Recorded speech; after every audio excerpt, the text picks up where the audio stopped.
o'clock when the drive with Brian Wilson begins. It is March 13, 2023. You probably know that. It is our episode 296, and we've much to do. We will talk at 1 o'clock this afternoon to Paul Winkler. I know of no better person to talk with regarding the banking situation that's happening out in California and potentially could affect other banking operations across the United States. As liberal activists and the mainstream media, but I repeat myself, as they are likely to do, they have promptly blamed Donald J. Trump for the banking issues. There were no bank failures between 2016 and 2020, to my knowledge. And I believe I have the knowledge. I don't recall any banks failing while Donald Trump was president. I guess I should say from January 2017 to January of 2021. We had no major conflicts. We were resolving those. Russia did not invade anyone during that period of time. Although all of this, we're told, if you believe the mainstream media, is Donald Trump's fault. It's kind of their go-to, which is getting a bit tiresome, but we'll deal with it, right? You have to call the liars out. Sadly, some people will believe them if you don't. President Joe Biden earlier this morning said that Americans should, quote, feel confident in their banking system after his administration's response to the collapse of Silicon Valley Bank, SVB. Also, Signature Bank. I guess that would be SB. Well, I think a lot of this is BS. How about that? Biden reiterated a statement from the FDIC and the Treasury Department during remarks earlier today that I have, but I don't know. Should I take a snap poll on the super text line? Do you actually want to hear from this dunderhead? He spoke for like 3 minutes, took a couple of questions. I don't even know if he took questions or not. I've got it.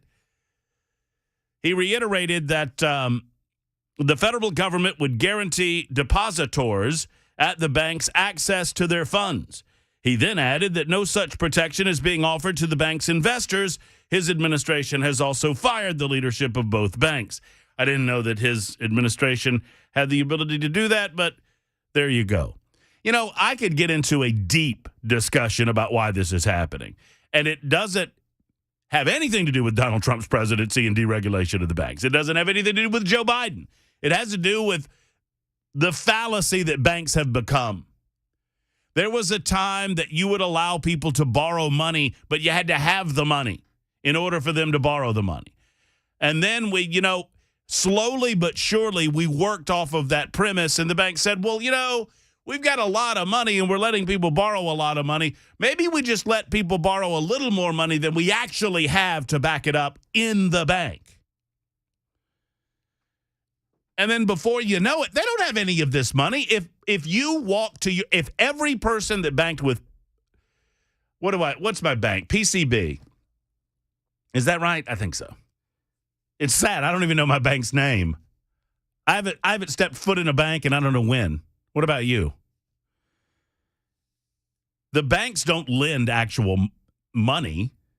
They create money on paper when they do their lending. It is a part of the problem. We work off a fiat currency which doesn't exist. And this is kind of the chickens coming home the roost of that. So Joe Biden and his administration, they're walking a fine line in which they say that they're going to make all of the individual depositors whole, but they're not bailing out the banks. Oh, this is not a bank bailout. Don't tell us that it's a bank bailout. That's not what we're doing. Well, then what are you doing? Biden went on to call on Congress to pass legislation to strengthen rules. That'll solve everything. We're $32 trillion in debt as a federal government, but they're going to pass legislation on the banks to prevent failures on the banks. Okay. Do you know what would happen if everybody went to Wells Fargo and tried to take out their money? All of their money? I mean, all of this is propped up on smoke and mirrors. Don't let me be the one to tell you that. Now, Paul Winkler might disagree with all of that, and we'll talk to the expert coming up at 1 o'clock today. At 2 o'clock, there's some action going on the Metro Council side in Nashville that I want to share with you regarding the possibility of the future of the Nashville Fairgrounds Speedway. We have our expert, Norm Parton, on that matter, and he will be on at 2 o'clock with us this afternoon to talk about that. Lots more going on this week, and obviously some of it has to do with the lieutenant governor of the state of Tennessee, Randy McNally. I don't know if you heard or not, but Randy made national headlines over the weekend on Saturday Night Live. Oh, yes, he's the big butt of a lot of jokes. SNL sent him up on their weekend update. They had one of the cast members playing Lieutenant Governor Randy McNally talking about his I almost said dalliances, and that seemed wrong. I don't want to make more of this than there really is. His openly encouraging individuals on social media platforms. From Saturday Night Live, I'm not getting a lot of confidence from the other room. I'm looking for eyeballs over there. Do you have it? Are you ready? Here's from Saturday Night Live, Saturday night, our own Lieutenant Governor Randy McNally. Go!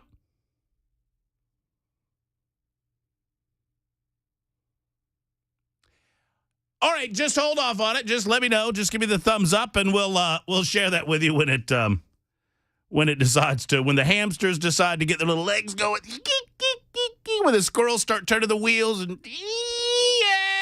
go.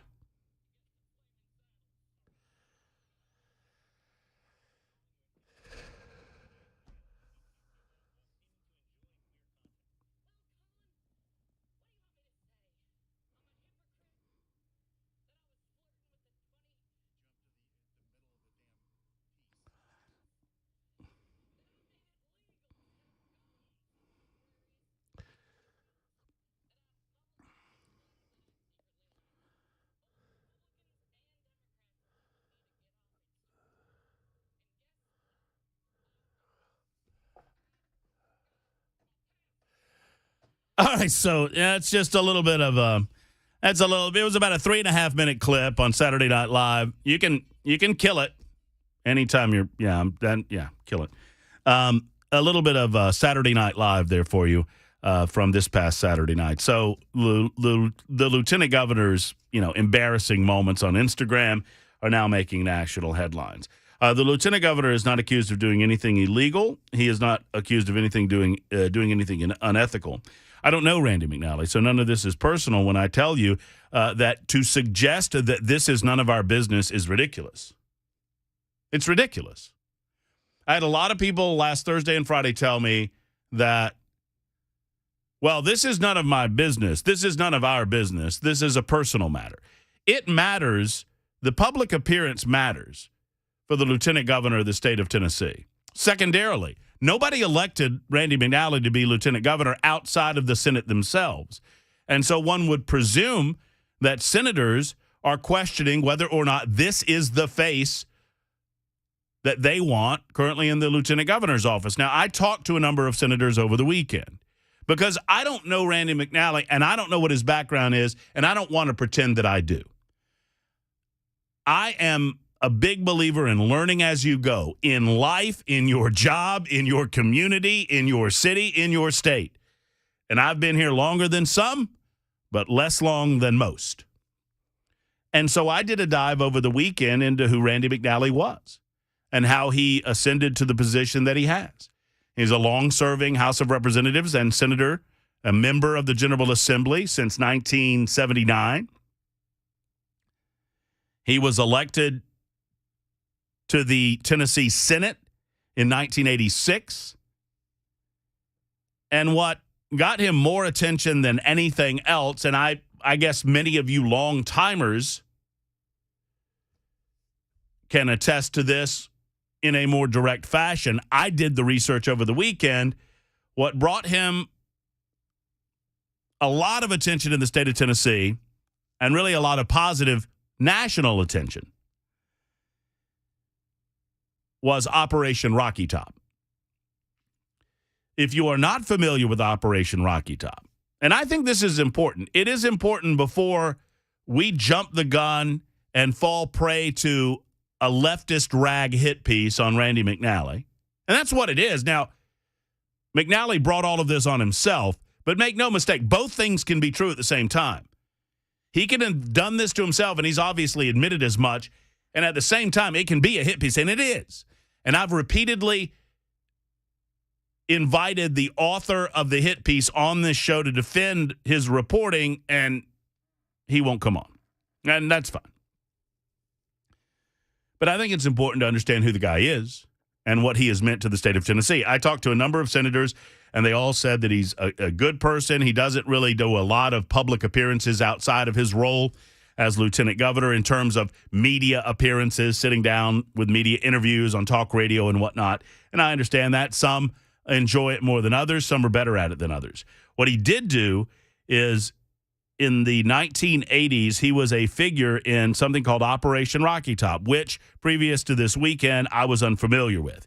It was an FBI investigation in the 1980s by the Federal Bureau of Investigation, or I just said that, into political corruption in the state of Tennessee and their state government. The code name, obviously, Rocky Top, a bounce off one of the most popular songs in the state.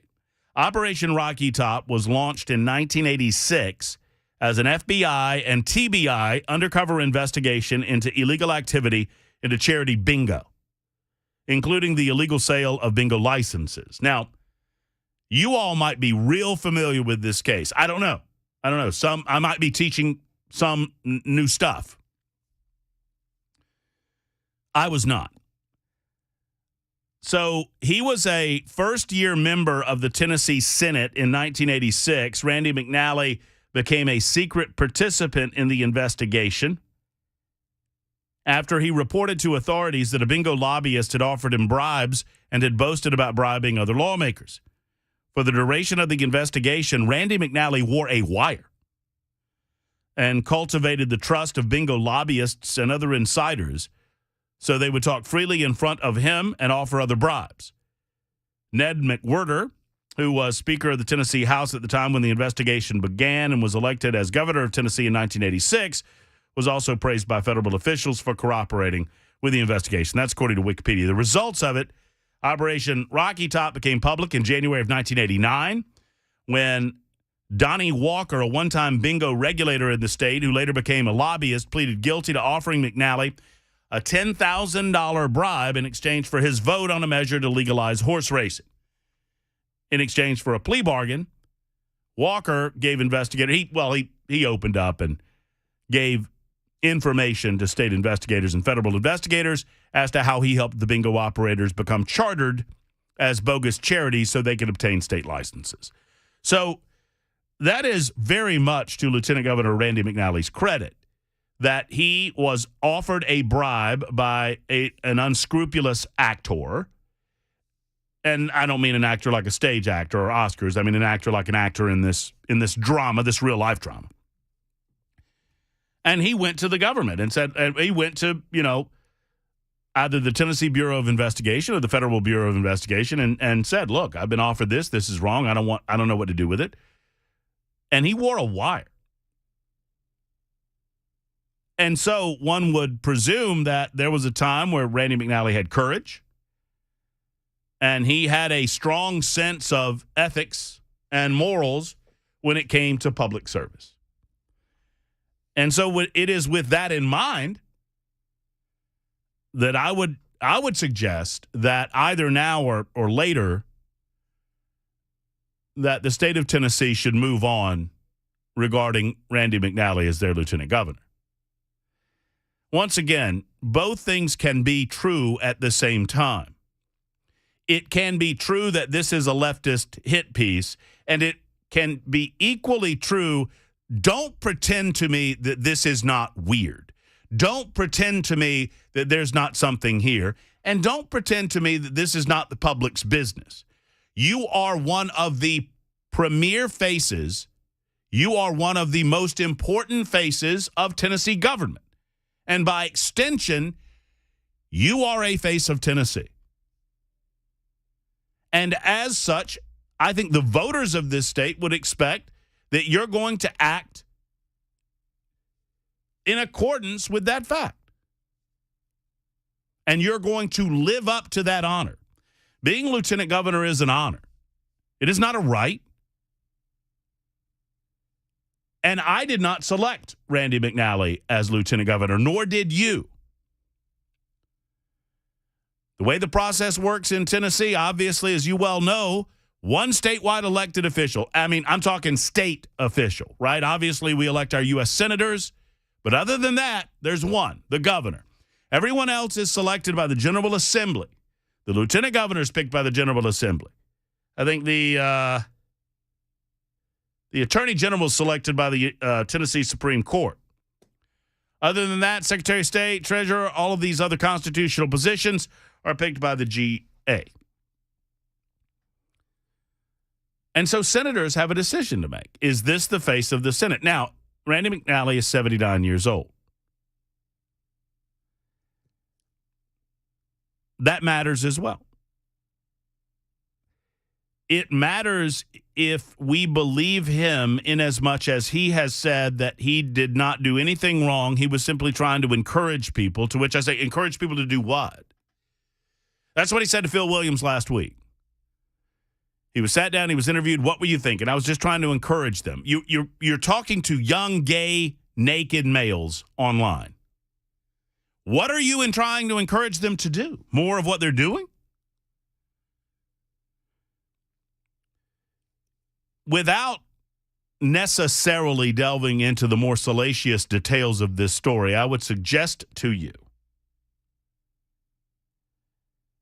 that you allow Randy McNally several days. If you are a sitting senator in the General Assembly, a Tennessee senator needs to ask themselves, how long are we willing to give the lieutenant governor before he steps up publicly and makes a more robust comment about some of the more salacious details of what he's done online? Nothing has been accused that would rise to the level of unethical behavior or illegal behavior. But public service is just that, public service. This was not a setup. He did this to himself. And it is not private when you're engaging in this sort of behavior in a public forum on your public Instagram account. Secondarily, and this is more broadly, I would say this. Oftentimes when something like this comes up, when an elected official, let's just take it away from the McNally thing for a moment and say an elected official is accused of infidelity. Okay?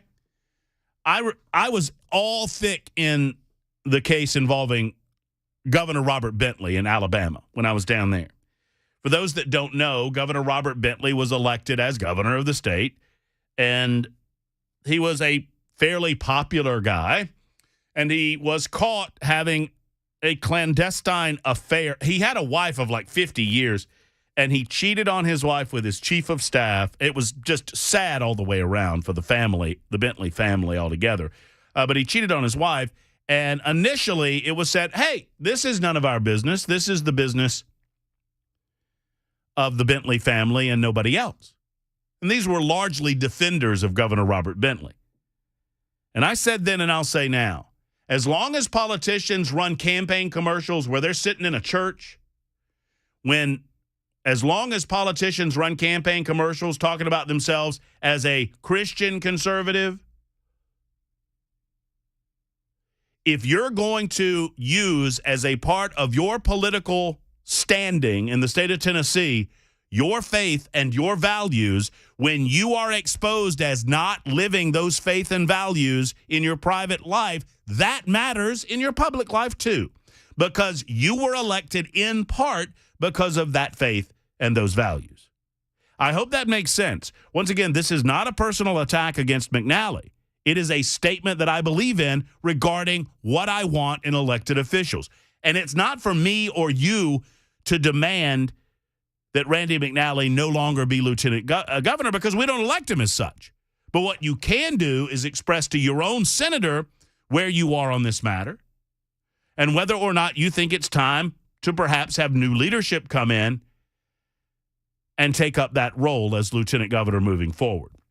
Here's what I would suggest. Nobody's asked me. I'm just a dunderhead on the radio.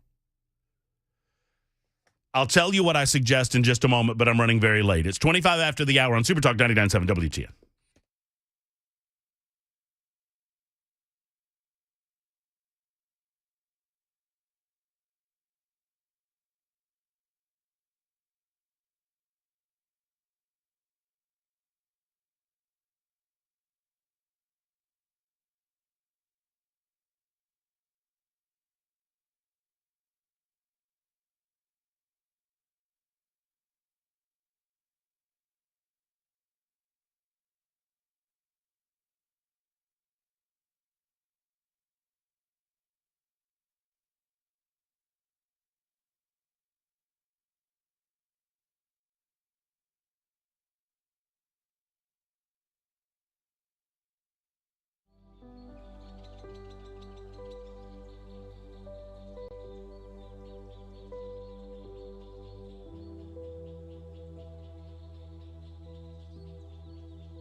All right, Super Talk 99.7 WTN, Matt Murphy, just before 12:30. We're here till 3 o'clock. Super Text line up and running. Our phone lines up and running as well. I love talking with you on the telephone and chatting with you on the Super Text line, 615-737-9986, 615-737-WWTN. I should also note we're up and running on Talk TV. As always, YouTube, Twitch, Twitter, and Facebook Live. Up and running. If you want to see that ugly mug, you can do so by joining us on those platforms as well. A lot of you already chiming in as to what you think about the follow-up on the Randy McNally story. I think it's important to follow that with this. It's not personal for me. I don't know Randy McNally. No, I've never talked to him. I've never once called Randy McNally a hypocrite. I don't know. I don't know what he has said about matters that predated me here. I don't presume that I do.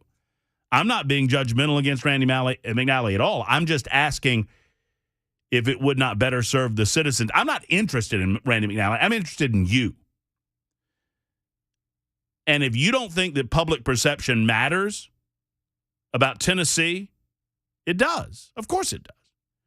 Why do you think that leftists are so, I almost said a curse word, darn determined, I'm trying to clean up my language, darn determined to lie about some of the legislation coming out of the General Assembly this year?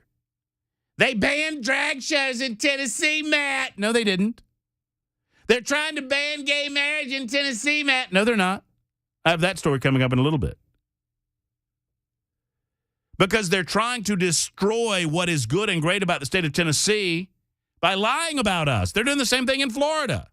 These states that are more conservative than not, that are red and succeeding, they're trying to, and sadly, the lieutenant governor gave them some ammunition to do so.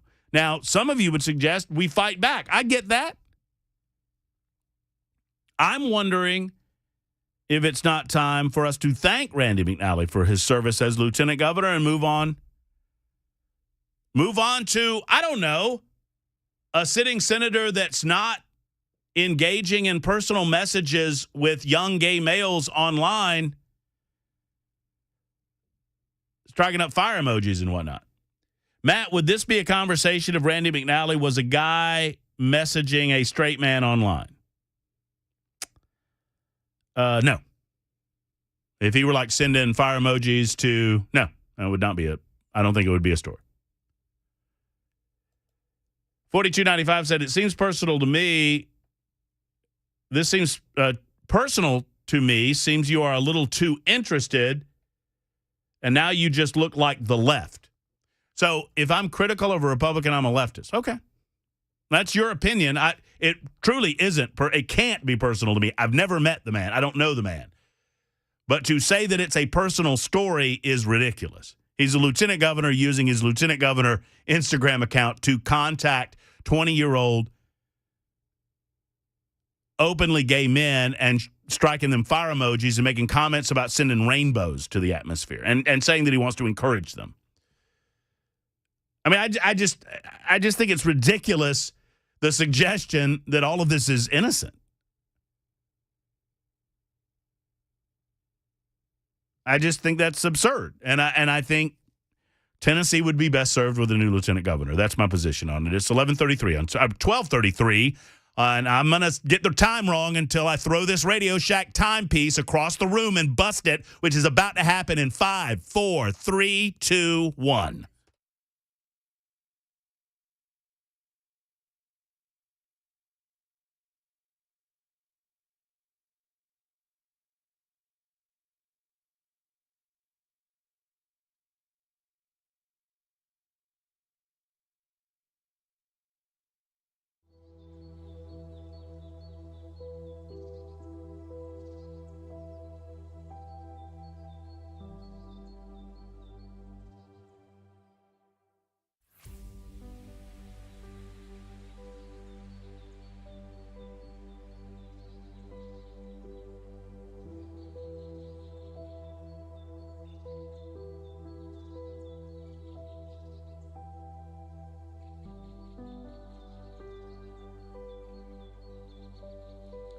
Oh, my goodness gracious. I had the last of the incredible Mexican fiesta that my wife cooked up late last week. Thank you to Savory Spice and their incredible taco seasoning. You've heard me talking about Savory Spice for, I guess a month or so now. Why not get out there and see the difference? Up that spice game. Let's talk about this because they've got a wild variety of different types of spices and different combinations that I've never heard of. I mean, yeah, they've got celery salt, sure, but I have become obsessed with the Alderwood smoked sea salt. It is something like I've never tasted. I'm a salt guy anyway, and this is like pink Himalayan on steroids to me. I mean, but different taste for different people, and they've got a taste that is going to be right for you at Savory Spice. 2 locations to serve. So if it's cooking up a soup or trying to figure out something for dinner, they've got different spice combinations that can help you with that regard. As a matter of fact, they put together packages where all you have to do is buy the meats and buy and they tell you exactly what to buy, like the Sunday pot roast that I was telling you about a week or so ago, and you just put the spices in there already pre-done for you, and off you go. It's as simple as that. Savory Spice. You buy the good meat, you buy the good veggies. Let's up that spice game with Savory Spice. located just off the square in Franklin or on Charlotte Pike in L&L Market. Tell them Matt Murphy sent you to Savory Spice.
All right, it's Super Talk 99.7 WTN. Matt Murphy and you on this Monday edition. Thank you for being around for episode 296. We're here till 3 o'clock. The Drive with Brian Wilson at that time. It's information-fueled and opinion-driven news talk radio for the masses on Super Talk 99.7 WTN, on TV as well, YouTube, Twitter, Facebook, and Twitch. I hurt myself. Look.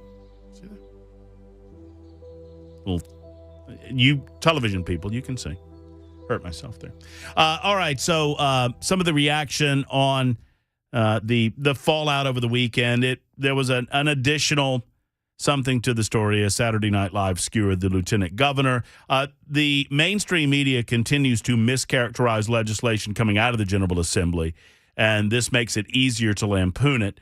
They are mischaracterizing what happened regarding drag shows and preventing young underage people from witnessing sexually explicit performances, drag or otherwise, by saying that the state of Tennessee banned drag shows. The state of Tennessee never banned drag shows. You can go to a drag show if you want to go to a drag show, unless you are underage, which is what the state of Tennessee most certainly did. Ron is in Manchester with a thought on all of this at 12:39. Hey, Ron, how are you? Fine. What's on your mind? I'm wondering, and you might can shed more light on this than me. Phil Williams is characterized as shedding light on the nefarious affairs going on in the Capitol. I don't recall him ever putting anyone to the test other than a Republican. He may have. Now, you might know more than me about that. But where I'm going with this, if the lieutenant governor was a Democrat, I wonder whether this interview would even be on the air. Well, I don't know. My short answer is this. I don't know a lot about Phil Williams. only because I only know of what I've learned of him over the last year or so that I've been in Middle Tennessee. I come from Alabama. I was down there for a long time, so I don't know a lot about him. On some people tell me that he is probably a left of center but fair-minded investigative reporter. Others have said that he is, far left of center, and that he only, like you say, he seems to only go after Republicans and he doesn't go after Democrats. Thank you. In general, Ron, I would say, Democrats in the state of Tennessee, beyond the Metro Council and the mayor of Nashville and maybe to a certain degree Memphis, Democrats don't matter. And that is probably in part why you don't see a lot of Democrats getting into hot water. I mean, they just are unconsequential when it comes to the General Assembly right now. You know what I mean? There's just not enough of them. There's not enough of them. Yes, sir. That said, I think it's probably a fair criticism. I'll leave it open to the audience. Maybe they can call or super text their thoughts and opinions on Phil Williams and how he does things. I know I heard some of this when he went after Andy Ogles, if you recall that, for his resume or his educational experience. But in my time in Nashville, I guess to put a fine point on your question, I can't recall him going after a Democrat. No. Well, thank you, and I'll get off and leave the question open.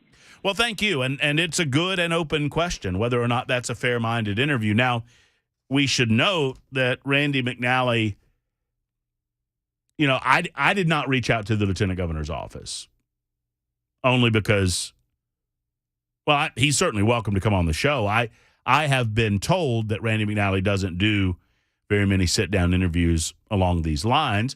He chose to do the Phil Williams interview. So, obviously someone with, and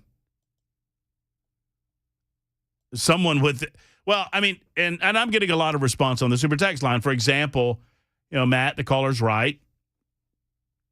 Williams is a hack and never goes after Democrats.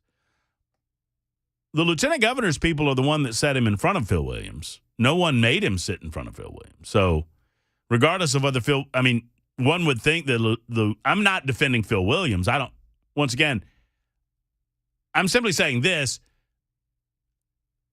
The people in the lieutenant governor's office decided, whether it was McNally or someone around him, that it was a good idea for him to sit down with Phil Williams.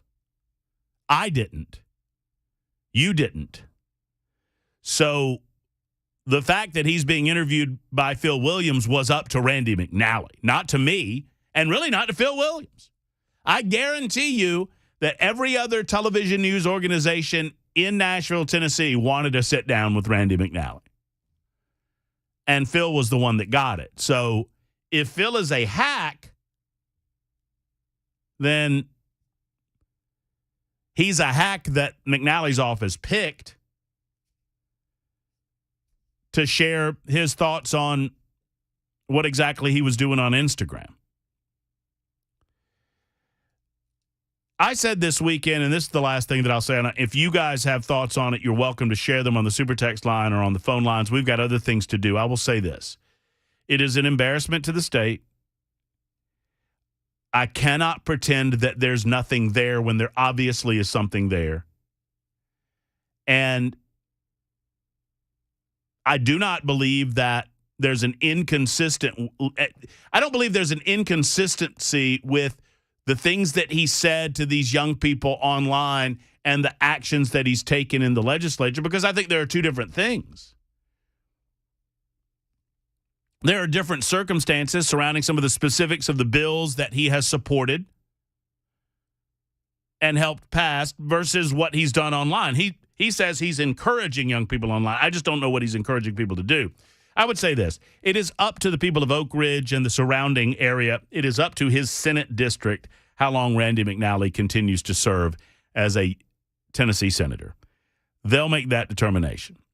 It is up to the Senate itself as to whether or not Randy McNally continues to serve as lieutenant governor. That is an honor, not a right. He's not elected outside of the Senate itself. It does matter. It wasn't a setup. It was someone noticing something that he's doing publicly So it is what it is. Either it bothers you or it does not bother you. If it does not bother you, once again, I see a lot of politicians. I'm not going after Christians when I say this, and some are mischaracterizing what I'm saying. What I'm saying is politicians use their faith in their political commercials to their benefit. They know that most of us in Tennessee are Christian people. So when they are out there campaigning, they talk about their Christian faith publicly as a way to attract voters. So I would suggest to you that if politicians are using that as a way to get votes, then when they're not quite living up to that same faith, don't tell me that it doesn't matter and it's personal when they made it political on the front side. That's the only point that I'm making there. 615-737-9986. In the meantime, Mike Pence might be running for president of the United States. Did you see this? He had a little something to say about Donald Trump over the weekend, January 6th. That's coming up on the show. And Walgreens and CVS are the latest to get beat up by the political left as they attempt to wokenly, that's a new phrase for me, wokenly bludgeon Walgreens and CVS and demand that leftists boycott Walgreens and CVS because they don't sell enough abortion pills for their liking. We'll share some of that with you as the show moves forward as well. How about, I don't know if you saw this story. Michael Moore is the latest. What a piece of work. That's the nicest thing that I can say about him. So Michael Moore has decided that he wants a national boycott of Walgreens because Walgreens doesn't sell an abortion pill. CVS was already getting hit up by leftists on social media because CVS they choose not to sell the abortion pill in states where abortion is illegal, like Tennessee. I think that makes good business sense on the part of CVS, and I applaud the decision on the part of Walgreens. And I don't even look at it from a political lens. Walgreens is a private business. I know they're publicly traded, but they're a private business owned by the shareholders. Walgreens can decide what they want to sell and what they don't want to sell. That's none of my business. I can choose, I suppose, individually to engage in business with Walgreens, depending on what they sell, what they don't sell, how much they sell it for. I think it's ridiculous that a collection of people would suggest they want to alter business practices because those business practices aren't to their liking. For example, you know what we're going to do? Bell K, we are going to, you and I, and maybe Mason, if he wants to engage. I don't know you that well, Mason. I want to speak for you. I think we should start a 3-person boycott of Walgreens because they don't sell AR-15s. What do you think? That good for everybody? We good with that? I think it won't matter because I can buy AR-15s elsewhere. No, Bell, that's not the point. We want Walgreens to sell AR-15s. I don't want to buy AR-15s from other places. I want to buy them from Walgreens. See, I think you're missing the point. I want to buy my AR-15s and my 5.56 ammo and all of my other stuff from Walgreens. You see how silly that sounds? Okay, well, you do that, and I'm just going to go somewhere else and buy what I want and not turn it into a big deal. Huh. You sound like a reasonable believer in the free market. How dare you? We want to be woke. We're woke in 2023. We don't even Michael Moore disciples. We want to demand that companies act exactly like we want them to act. Oh, yeah, we're also socialist, so we really don't believe in private ownership anyway. But while we've got it, we're going to demand that they acquiesce to the will of the mob, baby. Will of the mob. Billy is next up in Nashville. Hey, Billy, how are you? I'm doing good. How are you? I'm doing well, Billy. Thank you for calling in. What's on your mind? Well, I just wanted the guy from Manchester that called, or the gentleman from Manchester was talking about maybe Phil Williams only going after Republicans, and I wanted to set the record straight.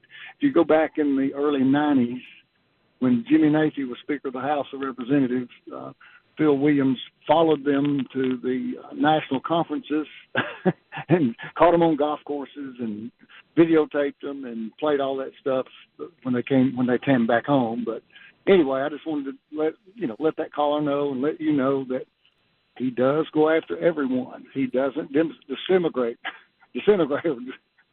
against anyone. So he has been known over his history to go after Democrats too. Everybody, yes, sir. Okay. No Democrat, no Republican, no one's exempt from Phil Williams. Well, there you go. I just I don't know enough to make comment on it, but Billy called in and made comment on it. That's good stuff. 1250 on Super Talk 99.7 WTN. You're always welcome and invited on the Matt Murphy Show. Coming up, we still have, Mike Pence might be running for president of the United States. We'll have a rundown on the banks. That's happening with Paul Winkler at 1:05. Our good friend Norm Parton might have an update on the Nashville Fairgrounds Speedway. That's at 2:05 this afternoon on Super Talk 99.7 WTN.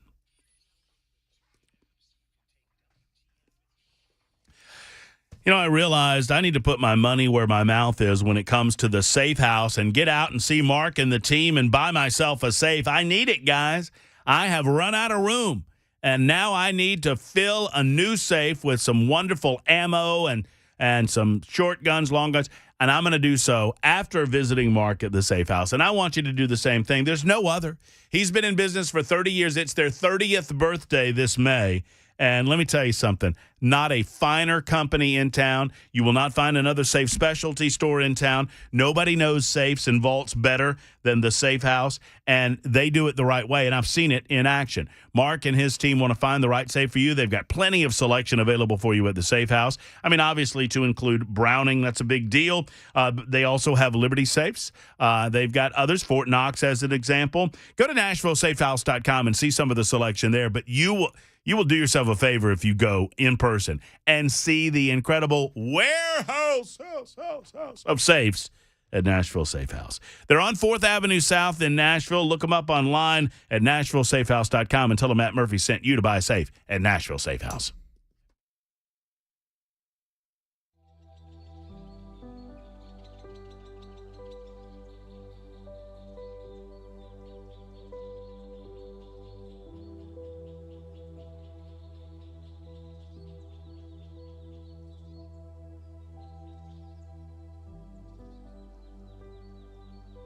Hi, I'm Paul Winkler. You often hear me talk about diversification in the investing process, but how do we diversify? Well, we look for things that move in dissimilar fashion historically. Some of those market areas might be really small companies or really large companies, or very growth-oriented companies or value-oriented companies. One of the things that we find is that when we diversify between these various segments, we can reduce the volatility of the portfolio because they don't move in tandem with each other historically. Now, we can do that in U.S. markets, we can do that in international markets, and in emerging markets. And when we can dampen that volatility, we can help get ourselves a little bit of a better outcome as far as knowing what we might likely have in the future, or how we can take income from our investment portfolio. Now, we also want to add fixed income or bonds to the mix as well. Now, if we know that we need to do this, what's the best way to do it? Well, one of the things that we often teach is this concept of market efficiency. This won the Nobel Prize in economics as well. And it's the idea that if I'm investing in, let's say, small value stocks, if we look at professional managers and their ability to say, hey, should I have this stock or that one, and picking companies or areas of the market, we find that they typically get lower returns than the market does on its own. They just add expense and they can add a lot of volatility. One of the things we want to avoid is anything that can hurt your returns and increase your risk in the investing process. To learn more about our approach to investing and financial planning, go to paulwinkler.com and set up a free 15-minute phone call or call 615-851-1950.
Super Talk 99.7 WTN, Matt Murphy and you.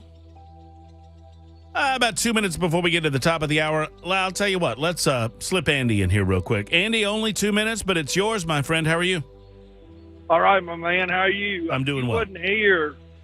You wasn't here when the left decided they was going to boycott Chick-fil-A. And they wrapped all the way around the building that day. Sold more chicken than ever sold. So let them. I wish they'd boycott my business. So you're saying let them boycott Walgreens and CVS and any dang thing else? Yeah. Boycott. Yeah, they'll be parked out on the road and stuff. You hear me? I love it. All right, man. Have a great day. Thank you, man. I appreciate your call. That's pretty funny. Yeah, I remember that. That was a nationwide deal, right? They tried to do the same thing in Birmingham, Alabama, when suddenly Chick-fil-A was accused of nonsense that Chick-fil-A was never engaged in. They've never discriminated against a homosexual as a business practice in the history of that franchise. They simply believe certain things as owners of the franchise. And Chick-fil-A was never busier than on that quote-unquote boycott day. I remember that in Birmingham. It is 12:59. Coming up, Paul Winkler will explain banks to us, hopefully in a way that even a dunderhead from Georgia can understand it.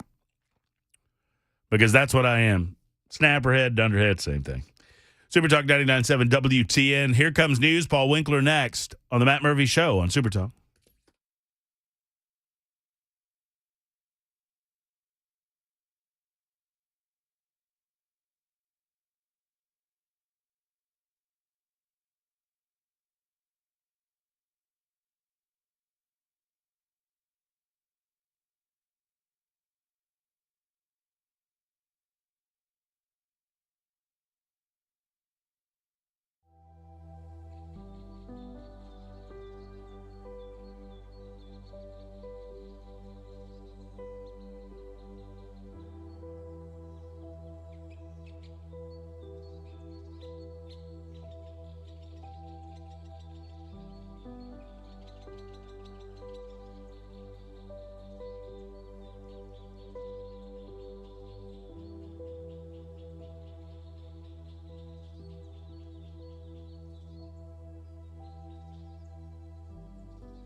All right, you just heard the man on the weather front. We've got cold conditions moving through. Some believe it might be winter's last gasp.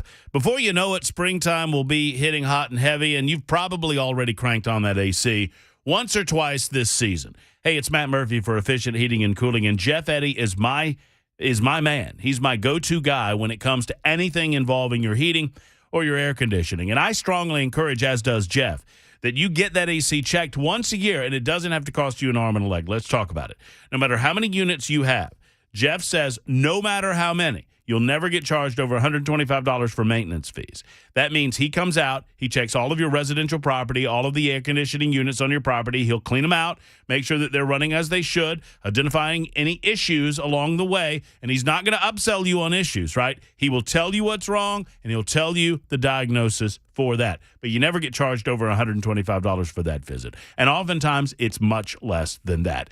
Do this because it can save you literally thousands of dollars or several years on the life of that AC unit. Here's the telephone number, 615-784-4424. Know that they're a diamond contractor with Mitsubishi Electric, an Elite Pro partner with Rheem when the time comes. 615-784-4424 or online, efficienthvac.net, efficienthvac.net.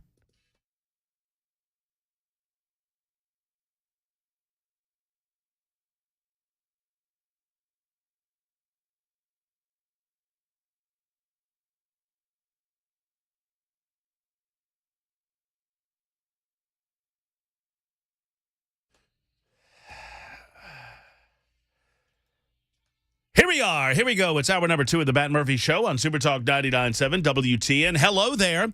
Whether you're watching, courtesy of Paul Winkler on Super Talk TV, YouTube, Twitch, Facebook, or Twitter, we thank you for that. Continue watching, please, or listening on 99.7 WTN. Perhaps you're on the app somewhere in the hinterlands or out of state, wherever you might be. We thank you for being a part of the show today, and we appreciate you. Good afternoon. It's 1:05. My name is Matt Murphy, and I'm here until 3 o'clock. Let's see. Joe Biden was here earlier today. Joe had a couple of things to say about the banking industry. Let's see. What exactly was Joe talking about? We must get the full accounting of what happened and why those responsible can be held accountable. Okay, so that made a lot of sense, right? Let's hear it one more time. We must get the full accounting of what happened and why those responsible can be held accountable. Okie dokie. So I'm gonna tackle the first part of the president's admonition. He says we must get a full accounting of what happened. Well, I only know one guy to ask that question to, and that's Paul Winkler, and he joins us. I think he's out in Phoenix right now, and Paul's going to explain the things that a publicly educated talk radio show host from Georgia cannot. Hey, Paul, how are you? Hey, buddy. I'm not going to explain what he just said because I'm not sure I get that. But, I can explain what happened, but I don't know if I can explain that. Well, very few people speak Bidenese, so I won't ask you to do that, Paul. Thank you. But I will. I mean, tell us. I mean, what happened? I'll just ask you that simple question. Yeah, it was a duration issue. So what happens with bonds? I always teach people that bonds are there for safety in your investment portfolio. You had very, very low interest rates for a long time. I mean, you go back a couple of years and you had treasuries, 10-year treasuries at 0.89%.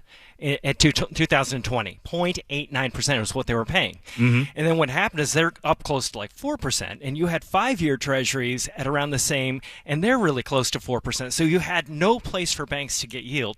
When you make a deposit to the bank, they gotta lend it out. They gotta give it to somebody buying their home, their car, a business, or something like that. And what happened is they had so much money coming in that they look for places to get yield, and if they got so much money coming in, they will buy treasuries. And they'll lend the money to the government because they know they can get the money back. Mm-hmm. And that is basically what happened was they were trying to stretch for more yield. And you normally have what's called a positively sloped yield curve. And what that means in English is if you lend money to somebody for a short period of time, the interest rate is lower than if you lend it for a long period of time. So hence, hey, we need more yield. Let's go longer. What happened is they got caught. Their duration was 6. And what that means is that for every 1% increase in interest rates, you will have a 6% decline in the value of the bonds. So that is literally what happened. You have people with what are called demand deposits. I can walk in there and go, hey, I want my money back right now. And, think It's a Wonderful Life. I want it back right now. And what happened is they said, hey, wait, your money is in Joe's house. That was Jimmy Stort's line, right? Your money's over there in Joe's house. Well, no, your money is in these bonds, and the only way we can get rid of them is to sell them at a loss. Now, that was the big news as to what the government was going to do to backstop some of that stuff. So it was a big deal. Okay, so help me. I mean, and walk slowly. You know me, Paul. You got to walk slowly with me. We'll walk slow. Yeah. I saw over the weekend that and I'm just asking, is this something or nothing? Is this red meat for the media, or is it not a big deal? Where the CEO was selling back certain items, that people in leadership in the bank were doing certain things prior to this quote unquote run on the bank. Have you seen anything about that? I've seen bits and pieces about those types of things. I've seen bits and pieces about bonuses that were paid out, those types of things. Right. And, as far as who's culpable, I really don't know. I don't think the dust has settled on that yet. Right. But basically what happened, I probably should go back and just explain one thing to make it a little bit clearer, because it may not be totally clear. When you buy a bond, you pay $1,000 to that bond. Okay. You will get a maturity of $1,000. So let's say that you lent money for 5 years at, let's say, 1%. You're going to get $10 a year every year for the next 5 years, and you're going to get your $1,000 back. Now, what happened was when interest rates went up, and here's where part of it is a big unknown, is the Fed basically increasing interest rates. And the market's interest rates going up caused all kinds of problems, because the new bonds that were out there paying 4% paid $40 a year. Let's say it was a year later. A new bond was issued. It was a 4-year bond. It's going to mature the same time that the first one was going to mature, but now this one's paying $40 a year. Nobody wants your stinky little $10 bond. Mm-hmm. And the only way for you to get rid of it is to drop its price. Mm-hmm. Now, did they know that there was a problem? There were a lot of people out there saying, good grief, you go back, I think it was even January, there was talk about this in the Fed meeting minutes, that there might be an issue, which made it really interesting, because the most recent Fed meeting, you had, there's no problem. We're all good. Everything is okay.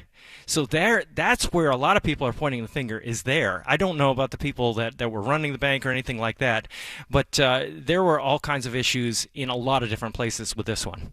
Was it the same issue with SVB and Signature Bank? Same deal? Yeah, as far as I know, that was the same type of a thing.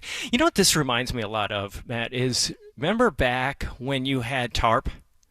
Remember that was back in 2008, 2009. Troubled Asset Relief Program. Yeah, yes. You got it, man. Mm-hmm. Absolutely. So what that was is the banks had a lot of assets on their books that weren't worth a lot. They had a lot of illiquid real estate. They had it wasn't the same exact thing, but it was similar in that they had assets that weren't worth as much. And here is really what's important for listeners to understand. When the Federal Reserve, the Treasury, and the FDIC came in and they made all these announcements on how we're going to deal with this, what they basically did was this. We are going to guarantee loans to these banks. And it was an awful lot like TARP, because what TARP was, now TARP was a bailout, so it was clear that that's exactly what was going on. This is a little bit more unclear, but in essence what they did is they said, here, we are going to lend you guys money so that if people want to pull their money out, they can get their money out. We got to stem the contagion. We got to get people so that they're not worried about their money anymore.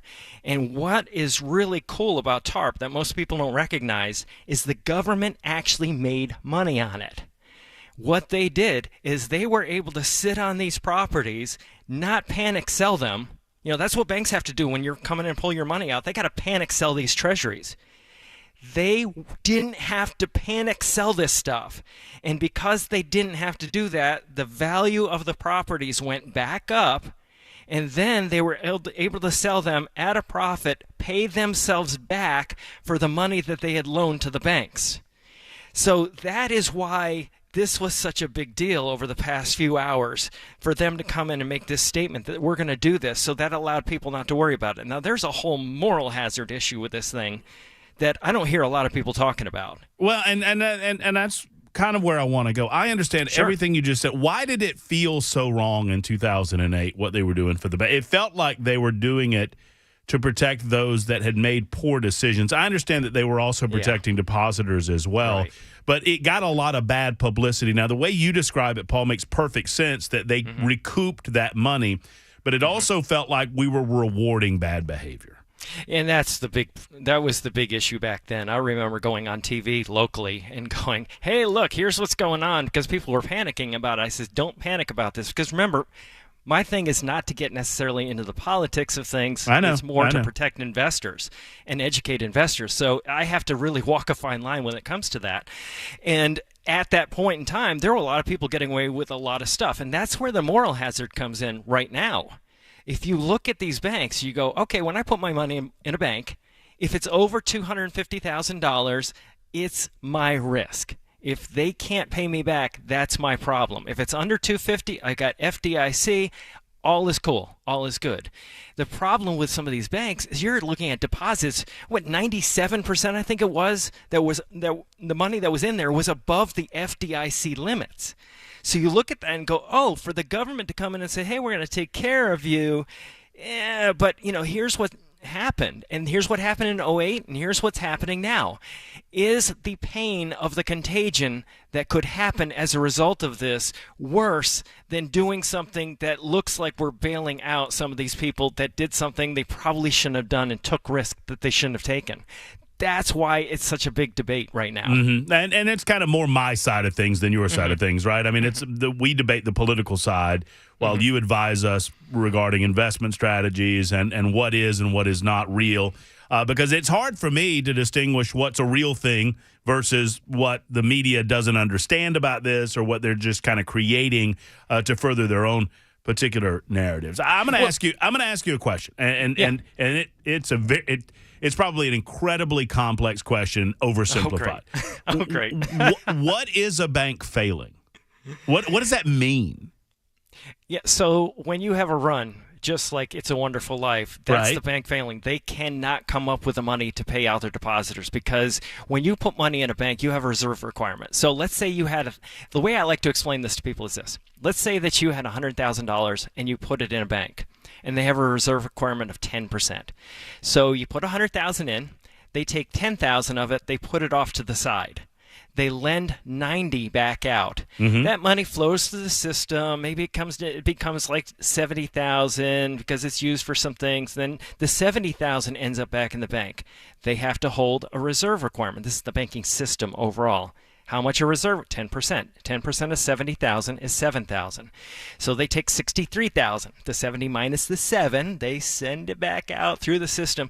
On average, this might happen 6 to 7 times. It is what is called velocity of money in the banking process. And what it does is it allows us to use the same dollars multiple times. The risk that it causes is that if people come in and demand their money back, it's not there. It's in Joe's house. It's in those treasury securities that can't be liquidated at a profit. So that's basically where a bank failure is where they cannot go back and pay people. It has to be backstopped by the FDIC. And what all banks do is they pay a premium, just like you and I would pay a premium for our homeowners insurance. They pay a premium to have that insurance on their accounts. Right. Okay. So let me follow up with this then. And I'm not trying to drag you into the politics of this. I'm just trying to separate what is real and what is not. Sure. When Joe Biden says, hey, we're protecting the depositors, but we're not bailing out the banks. Is that a distinction without a difference here? Yeah, that is a big debate all over the place right now. A lot of people are yelling and screaming, no, this is a bailout, it is a bailout. Right. They are saying that they're going to pay for it completely with FDIC insurance premiums, and that is a source of concern. Because if you actually increase the FDIC insurance premiums, you actually make the banking system more inefficient. And a lot of people are saying, yeah, just go straight to the Treasury, and forget it, forget the banking system. It's kind of like the digital currency argument that people are talking about. We don't even need them. So, is it actually bailing out? There is a lot of debate as to whether any kind of, public money is going to be required on this. Right now, they're saying it is not. When I go to a bank, set aside SVB and Signature for a moment. And Paul, you're the guy that helped me understand this. When I go to the bank and I say, hey, I've got good credit, I've got, $30,000 I want to put down on a house, and I need to borrow, $500,000 for this house. Where does that money come from? Is that money created on paper? By the depositors. So this velocity money that I talked about, that multiple dollars are being made, it's made by the depositors and this velocity money concept that I was talking about. Okay. Yeah. Isn't that dangerous? Is it dangerous? It is dangerous if you have a run. And that's why it has to be backstopped by a system. Right. And so I guess where the taxpayers come in is the taxpayers feel like they're the ultimate backstop, especially with some of maybe the more risky behavior that banks have engaged in the past. I mean, 2008 comes to mind because there was some risky B paper to C paper kind of stuff going on, right? Well, the issue is, what did the banks actually invest the money in? And that is where regulations came in. Now, in essence, with these banks that we're talking about today, they invested in treasuries, which are backed by the government. Literally, the government has borrowed money, and they've got a tremendous amount of debt, right? But they have the ability to print money. This is why, let's look at this from an investing standpoint. This is why I always talk about making sure you don't have all your money in fixed income investments. Because if you have the ability with a currency to actually increase the amount of currency out there. Now you look at countries, like Greece, that went into all kinds of, financial problems. The reason that they had big financial problems is they did not have their own currency. The United States has their own currency. They can increase it. It was Warren Buffett was asked that one time, and he says, what do you think about the debt? And he goes, we'll get our way out of the debt the way every other country's ever done it. We'll print our way out of it, right? and so there is safety there. You think about it, but there's not safety if you're the bond buyer, and right now interest rates may be 5%, but the inflation rate exceeds that. You're still losing money. So from an investing standpoint, that's really where the risk is. Well, it's incredibly educational. I as always, Paul, when you're on with us, I understand about 80% of what you're saying, which is pretty good for me, for someone of mine. I mean, that's pretty good. I feel like, I'll take it. You're so on top of these issues. Thank you for trying to explain some of it. Well, one final question before we go. Where do you think we go? I mean, obviously, the basic depositors are FDIC insured, et cetera, et cetera. So, I mean, the government's going to make good on that premise and that promise, right? Yeah, I think a lot of it depends on inflation data going forward. The Fed has got a big, difficult balance to go through right now because they're looking at inflation rates, and you don't want inflation taking off too much. That is a whole other conversation that you and I ought to talk about. It'd be fascinating because it's really interesting why inflation is such an issue and why they've got to keep on top of it. Just because what happens is it creates instability in the system, and if they raise interest rates too much, they've created more problems for these banks. If they don't raise the interest rates and the rates have actually dropped, that actually helps the banks right now. So that's partly what's going on right now. Do you think that we'll see other banks have situations similar to this, or are these kind of a couple of one-offs? We're hoping it's a couple of one-offs. Some of there are regional banks around that are having some problems today as far as their stock prices having dropped, but it really depends on how much the government really backstops things. It looks like they're actually having the will and the way to backstop a lot of it. So hopefully it won't go too far. But keep your deposits under $250,000. I think you'll be fine. Yeah, no doubt. That's the upper echelon on the FDIC, right? Yes, that's exactly right. Paul, thank you so much for your time today. All right, Matt, man, I love it. There's Paul Winkler. I mean, not only does he help us bring you Super Talk TV as the sponsor of Super Talk TV, but he brings you that valuable information. And like I said, I'm not being flip when I say that. When Paul comes on, I try to keep up and get about 80%. Because he's so smart. He's so intelligent when it comes to these things. But he really does talk in a way where we can understand it. 122 on Super Talk 99.7 WTN.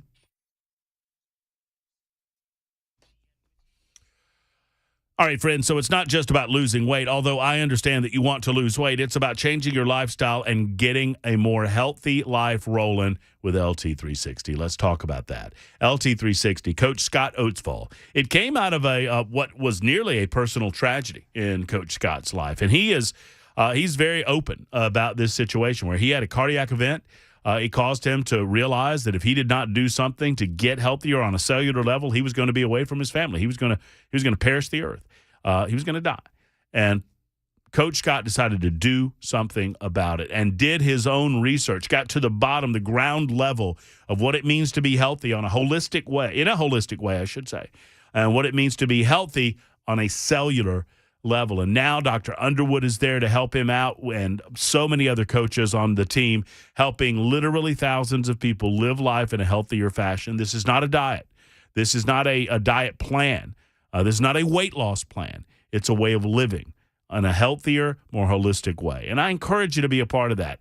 They can explain more at LT360.com. That's LT360.com. Live better today. And yes, you'll lose the weight that you've been wanting to lose too with LT360.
$126 Super. Oh, no, wait. Hold on a second. It's $127.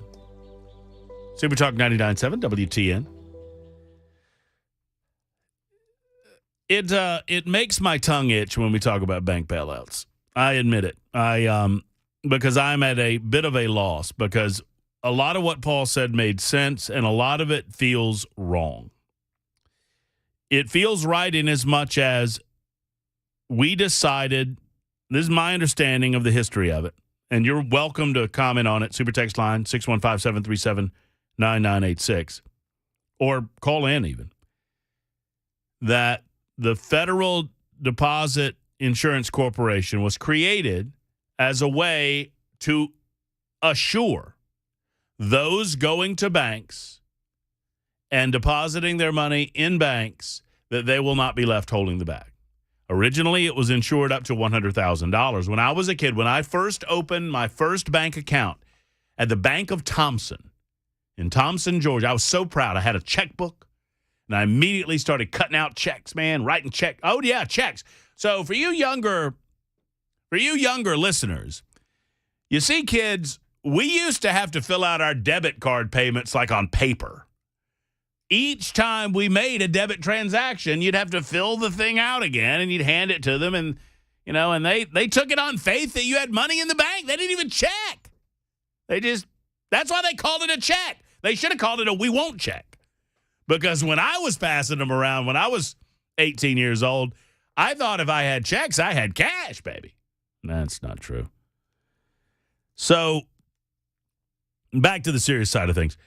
The FDIC guaranteed $100,000 when I opened up my first checking account at the Bank of Thompson, right?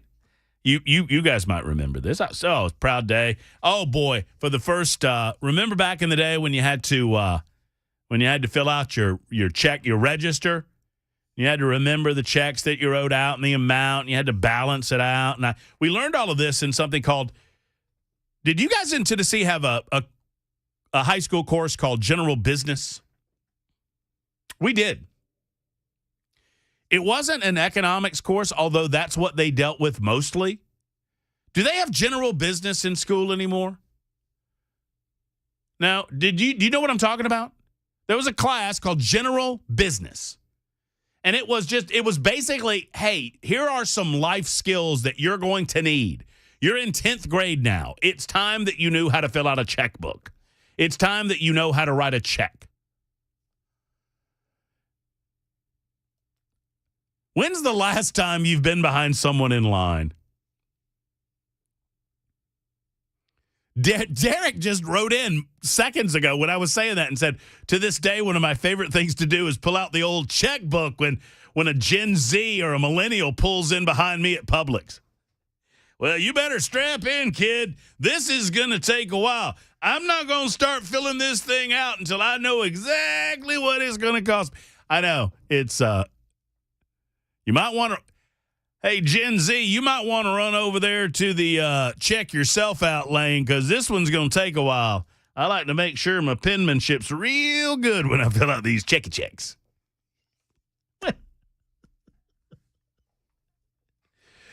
But you knew that the money that you deposited in the bank was guaranteed to a certain amount.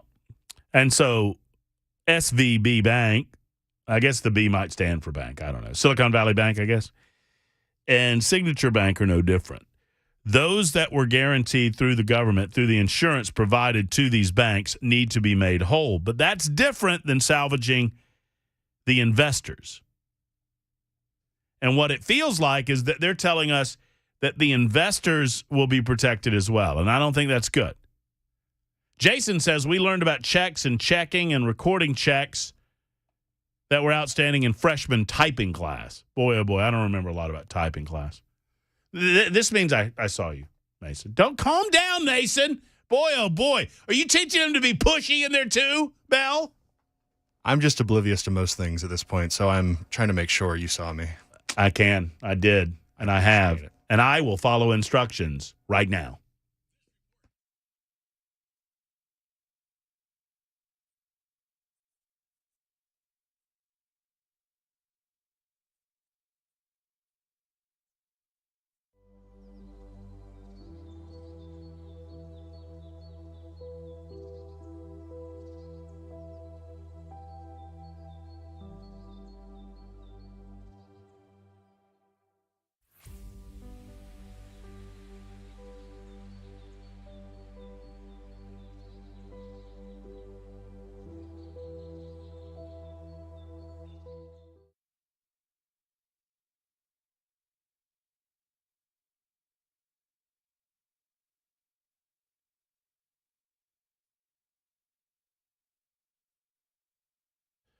I heard a little rumor. I'm going right now to confirm said rumor.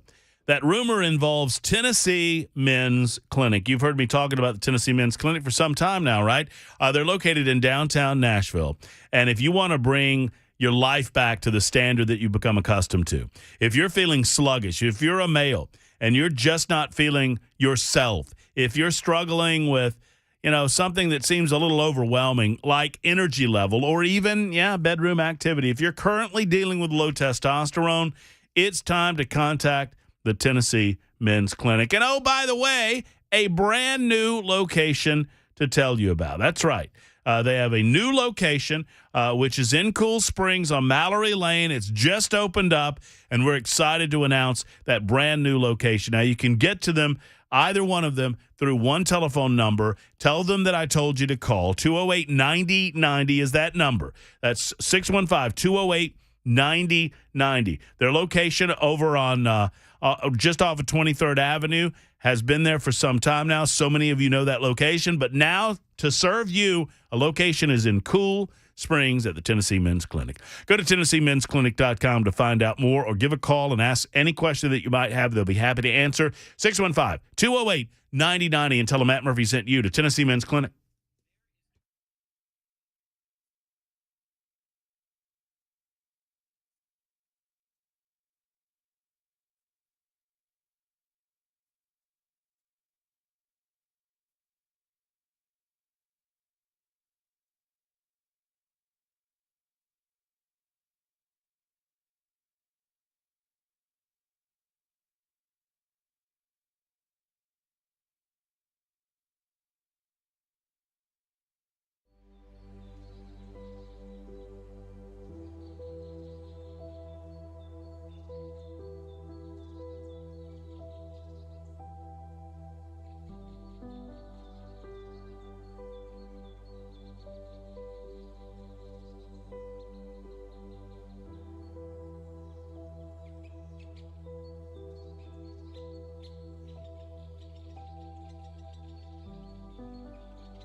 John, loyal super texter and listener, John reminded me of this, and I was already thinking of it.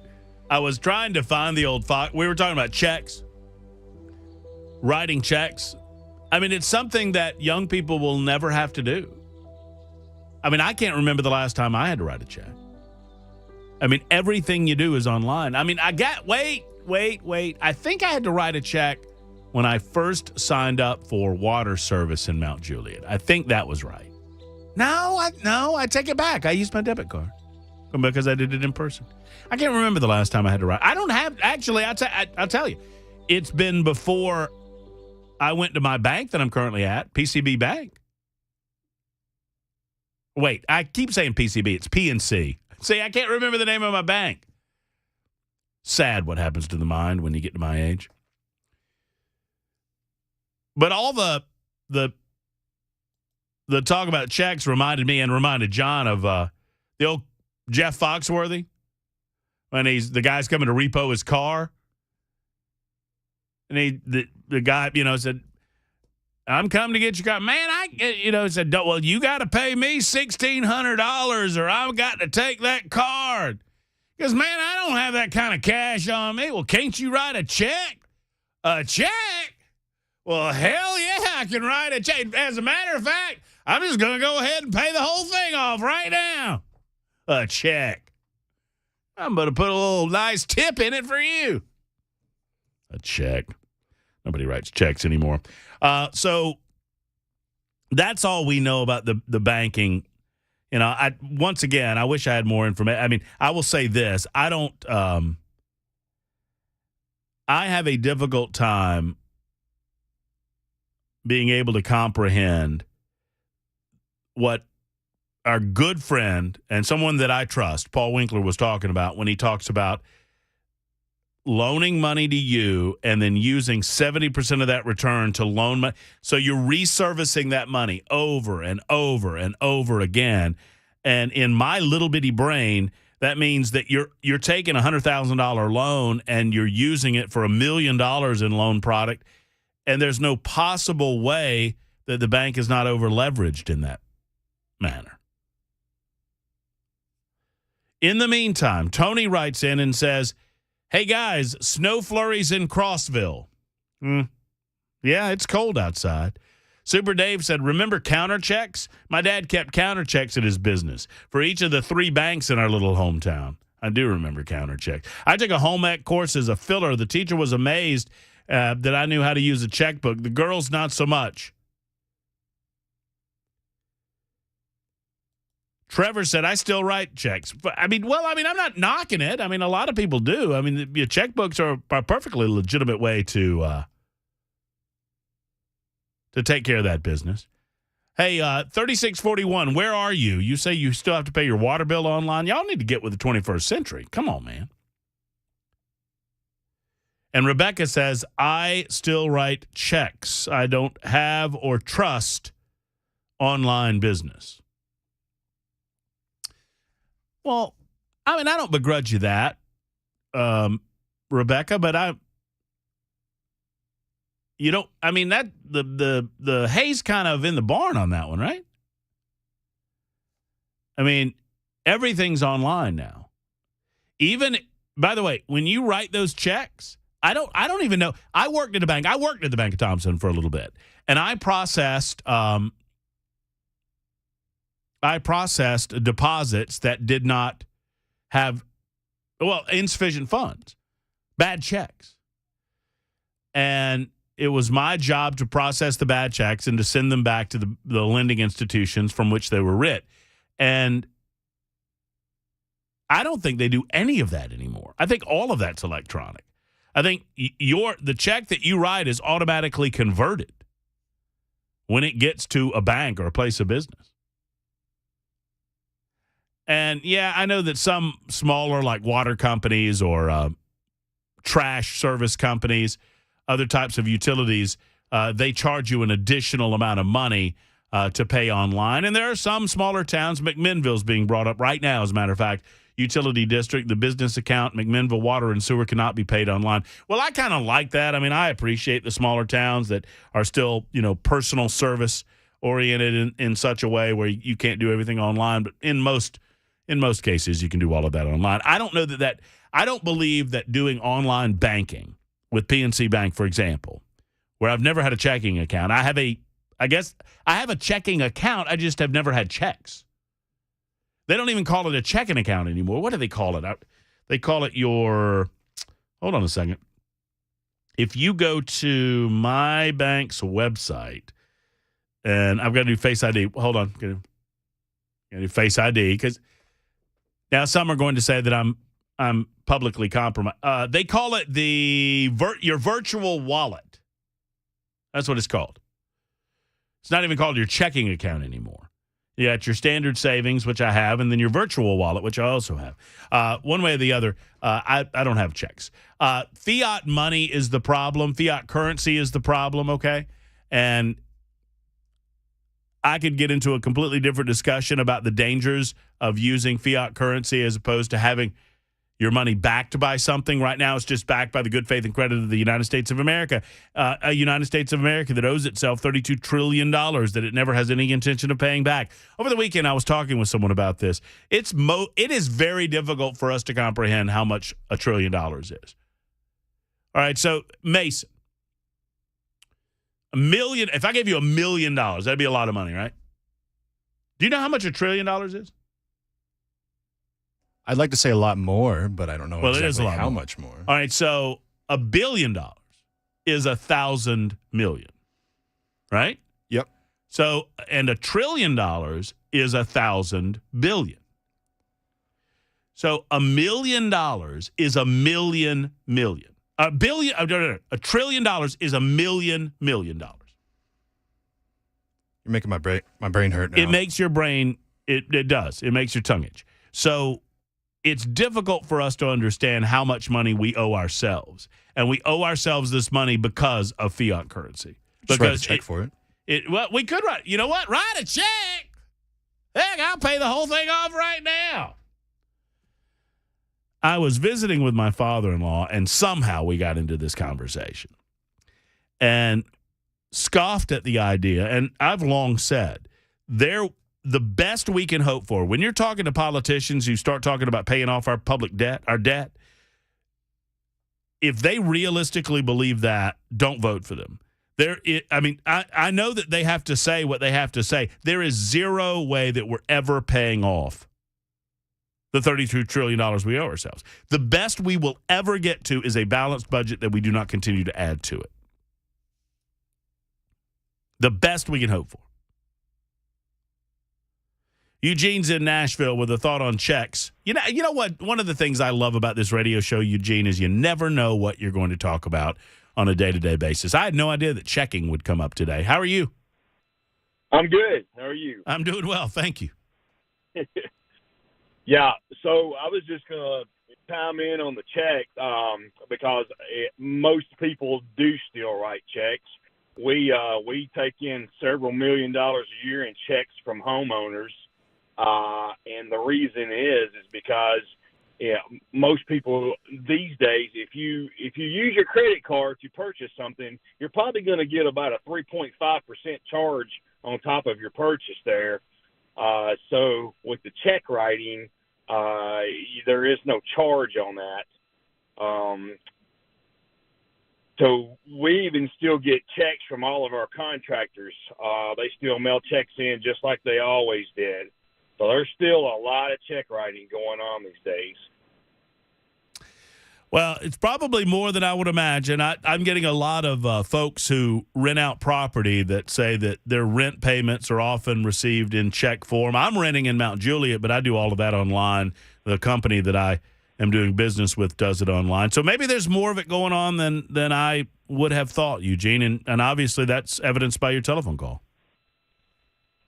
Yeah, and when somebody writes you a bad check, that's the quickest way to get them arrested. I mean, how quick do you pull the trigger on that? Do you give them a chance to make it good? We do give them a chance to make it good, but writing a bad check is that's one of the steepest, quickest ways to get arrested there is.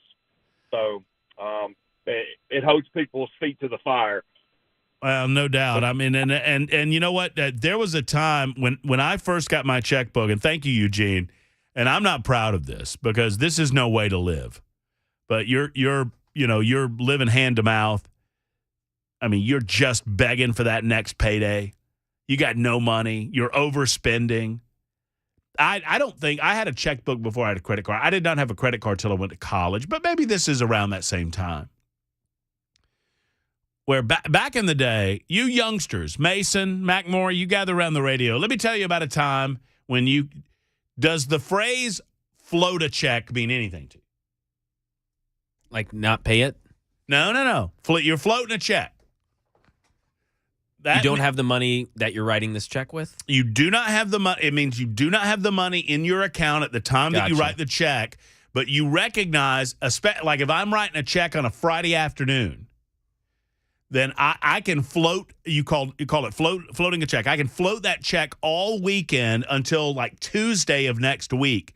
In some cases, if we're out in Plum Nelly, Tennessee, I mean, you can float it for 3 or 4 days into the week. So you know that if you write that check, let's say it's a $50 check, and you got no money in your account, that check will float until Tuesday. But you have to have the money into your account by Tuesday in order to pay it off. So that doesn't exist anymore because you write a check and when it processes I mean, automatically. There's also a thing called check kiting, which is kind of the same thing, where you're kiting is a little more of a scheme that ne'er-do-wells would engage in, where it's an underhanded thing where you would move money from one account to another and then float money behind it. I don't really pretend to understand it that much, thankfully, because I never tried to do this. But you're floating money between accounts in order to keep chasing that money around. So essentially you're using money that isn't yours. There's also a concept of post-dating checks. Oh, look, I can talk about this forever. So wait, sorry, Matt. Oh, wait. No. Yeah, that's just a dinosaur behind you. Sorry. No, keep talking. Keep going. My fault.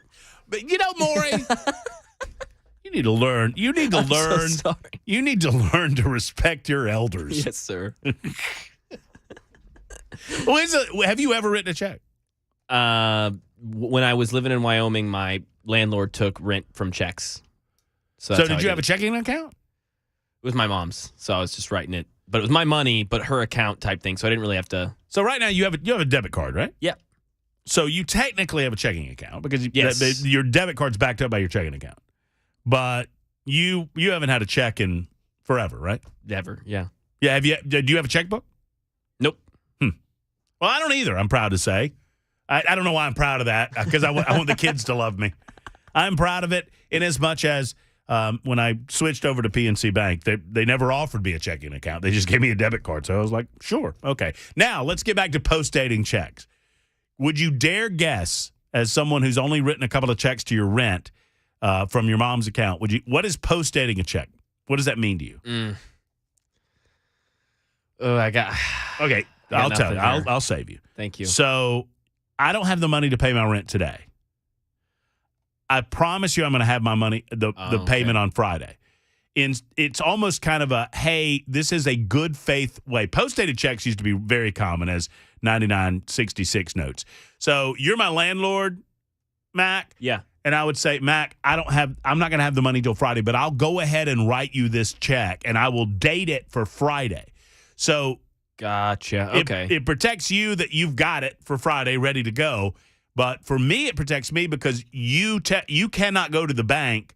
The bank will not accept that check because it's dated at a future time. Does that make sense? Yeah, that seems like it would have been really useful. But boy, when I worked at a bank, the number of telephone calls that I got to inquire as to whether or not there was an amount of money to cover a check in someone's account, that was a full-time job. Where people, especially larger checks, like rent checks or car payments or whatever, they would call the bank because they didn't want to ding these people and they didn't want to be out any money. So they would say, hey, I'm calling to inquire whether or not a certain account has an amount of money in it. And then you would check. And all I was allowed to tell them was yes or no. Couldn't tell them any other information. Yes, you can cover that, or no, you can't. Yeah, not the amount, not anything like that. No. Gotcha. They would give me an amount of money. And I would say, yes, you're covered, or no, you're not. And that's all I could tell them. Anyway, there's your checkbook lesson. Dinosaur as it may be. Jerk. 151 on. So speaking of dinosaurs, Joe Biden is talking out about the bank failure. We'll get into that momentarily. Plus, we'll have some fun with our good friend Norm Parton, who tells me that there's new news involving the Nashville Fairgrounds Speedway. That's all to come on Super Talk 99.7 WTN.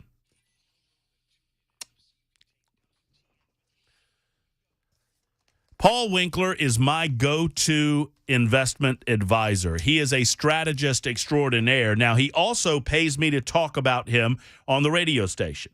Now, that is a federal requirement that I inform you that I'm paid, I'm incentivized to talk about Paul Winkler. But I can tell you this. I believe in what Paul Winkler does and the way that he does it. I know that he's good for his clients because he's been around as long as he has. He's been good for me, and I've talked to so many of you that say the same. When I learned about Paul's message, I decided to become a client myself.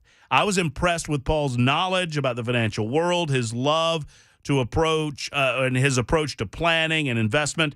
Nothing is done on commission with Paul Winkler. That's good to me, too. He has 10 offices to serve you so you can see him in person. Go to talk to one of his team members, as a matter of fact. You can set up a 15-minute telephone conversation right now at his website, paulwinkler.com. That's paulwinkler.com. Or make the call that so many others have made, 615-851-1950, 851-1950 for Paul Winkler, paulwinkler.com.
Oh, hi. I guess I have to finish this up before I welcome our next guest into the 2 o'clock hour. So we'll finish up here. A lot of you are talking about checks on the super text line. Can't be out of money if you're out of checks, or floating checks, or kiting checks, or writing checks to cash so you can deposit the cash in the bank so you can cover the check that you just wrote to the other guy. All of that used to go on.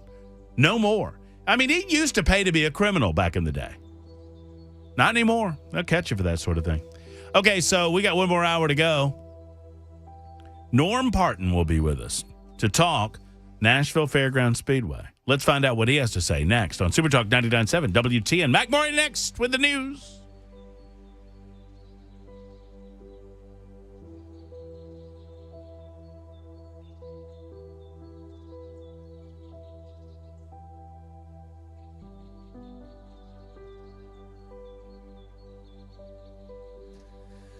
It's 2 o'clock. I'm Mac Maury with your top stories. Right now, 42 degrees. The high today, 48. That may have already happened. I guess time will tell. But it's going to be a cold one, as you can already tell right now. In all of Middle Tennessee, freeze warning in effect. Started at 11 this morning. It'll end at 11 a.m. tomorrow. Or no, excuse me. It goes at 11 p.m. this evening. It'll be in effect until 11 a.m. tomorrow. And this just means vegetation, that's anything fragile outside, has a chance to die. And any outdoor plumbing that you have may be in jeopardy as well. May want to get that all checked out. It is going to be extra cold here tonight in Middle Tennessee. Weather coming up in just a few minutes. President Biden assuring Americans that the banking system remains strong after a series of bank failures last week and into the weekend. This past Friday, Silicon Valley Bank failed, putting billions of dollars of deposits in jeopardy. Federal regulators stepping in to take over Silicon Valley and New York-based Signature Bank. J.W. Mason is a professor of economics at John Jay College. He says what happened to these banks is known as a bank run, when nervous investors take out their money all at once. And Mason says that some banking regulations, which were rolled back in 2018 from lawmakers, should maybe be reinstated. Strict new rules in for banks in terms of the assets they can hold and the stress tests they have to undergo to make sure that they'll be safe in the event of a crisis. And in 2018, a lot of those rules were rolled back for mid-sized banks, including banks like Silicon Valley Bank. And that allowed them to take more risks than they would have been, and meant there was less supervision, less regulatory scrutiny. And I think we need to revisit whether that was the right call. Deposit insurance through the FDIC covers any bank deposit that is up to $250,000. Back here in the Volunteer State, Channel 4 says that Nashville and Mayor John Cooper have filed a lawsuit which is trying to prevent the state from making the size of city councils smaller. The lawsuit claims the new law violates the Constitution and the rights of people who live in Nashville. And additionally, opponents believe it creates mass confusion heading into this year's election. Nashville Law Director Wally Dietz discussed some of that confusion in the new law, saying there's not enough time to change the law this late in the election cycle, and that a lot of candidates have already appointed treasurers that will be gone if this law goes through. And that's the latest news. Weather's next. I'm Mac Maury, WWT in Hendersonville, Nashville, WTN News.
Hour number 3 happening right now on the Matt Murphy Radio Show, Super Talk 99.7 WTN. I've offered my take on the saga of the lieutenant governor.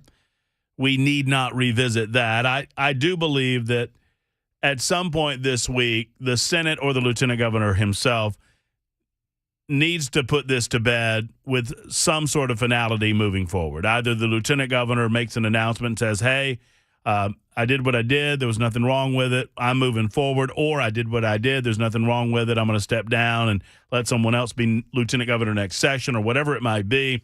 I expect that will happen at some point over the course of the week, considering, and I'll say this and I'll leave it alone, that I talked to enough senators over the weekend, and most of those senators have great respect for Randy McNally and his history in Tennessee politics, and I did a deep dive on that, and I can understand why. I mean, for goodness sake, he wore a wire for a couple of years in an attempt to catch bad guys trying to bribe people into doing bad things.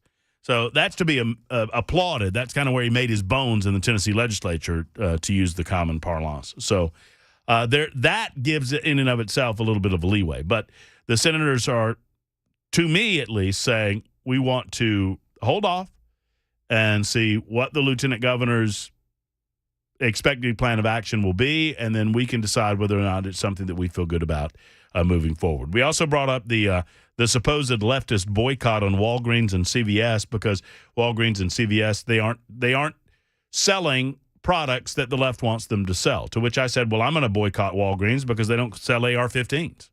I mean, I like to buy AR-15s. Why can't I buy an AR-15 from a Walgreens? Well, that's not what Walgreens sell. Well, Walgreens doesn't sell the abortion pill either, so is that not the same thing? We got that going on. And from a local perspective, we have this. So you guys know that I'm a huge racing fan, really wheeled racing of any kind, particularly a NASCAR fan. And I met and got to know a man I consider to be a friend, Norm Parton, pretty early on in my time in Nashville. And he's been keeping me up to date with what is happening with regard to the Nashville Fairgrounds Speedway and its future, and he joins us in studio. You can see his beautiful face on Super Talk TV. What's up, Norm? It must be Halloween. Well, hold on. We can't hear him. There we go. There we go. There. Oh, thank you. I said it must be Halloween.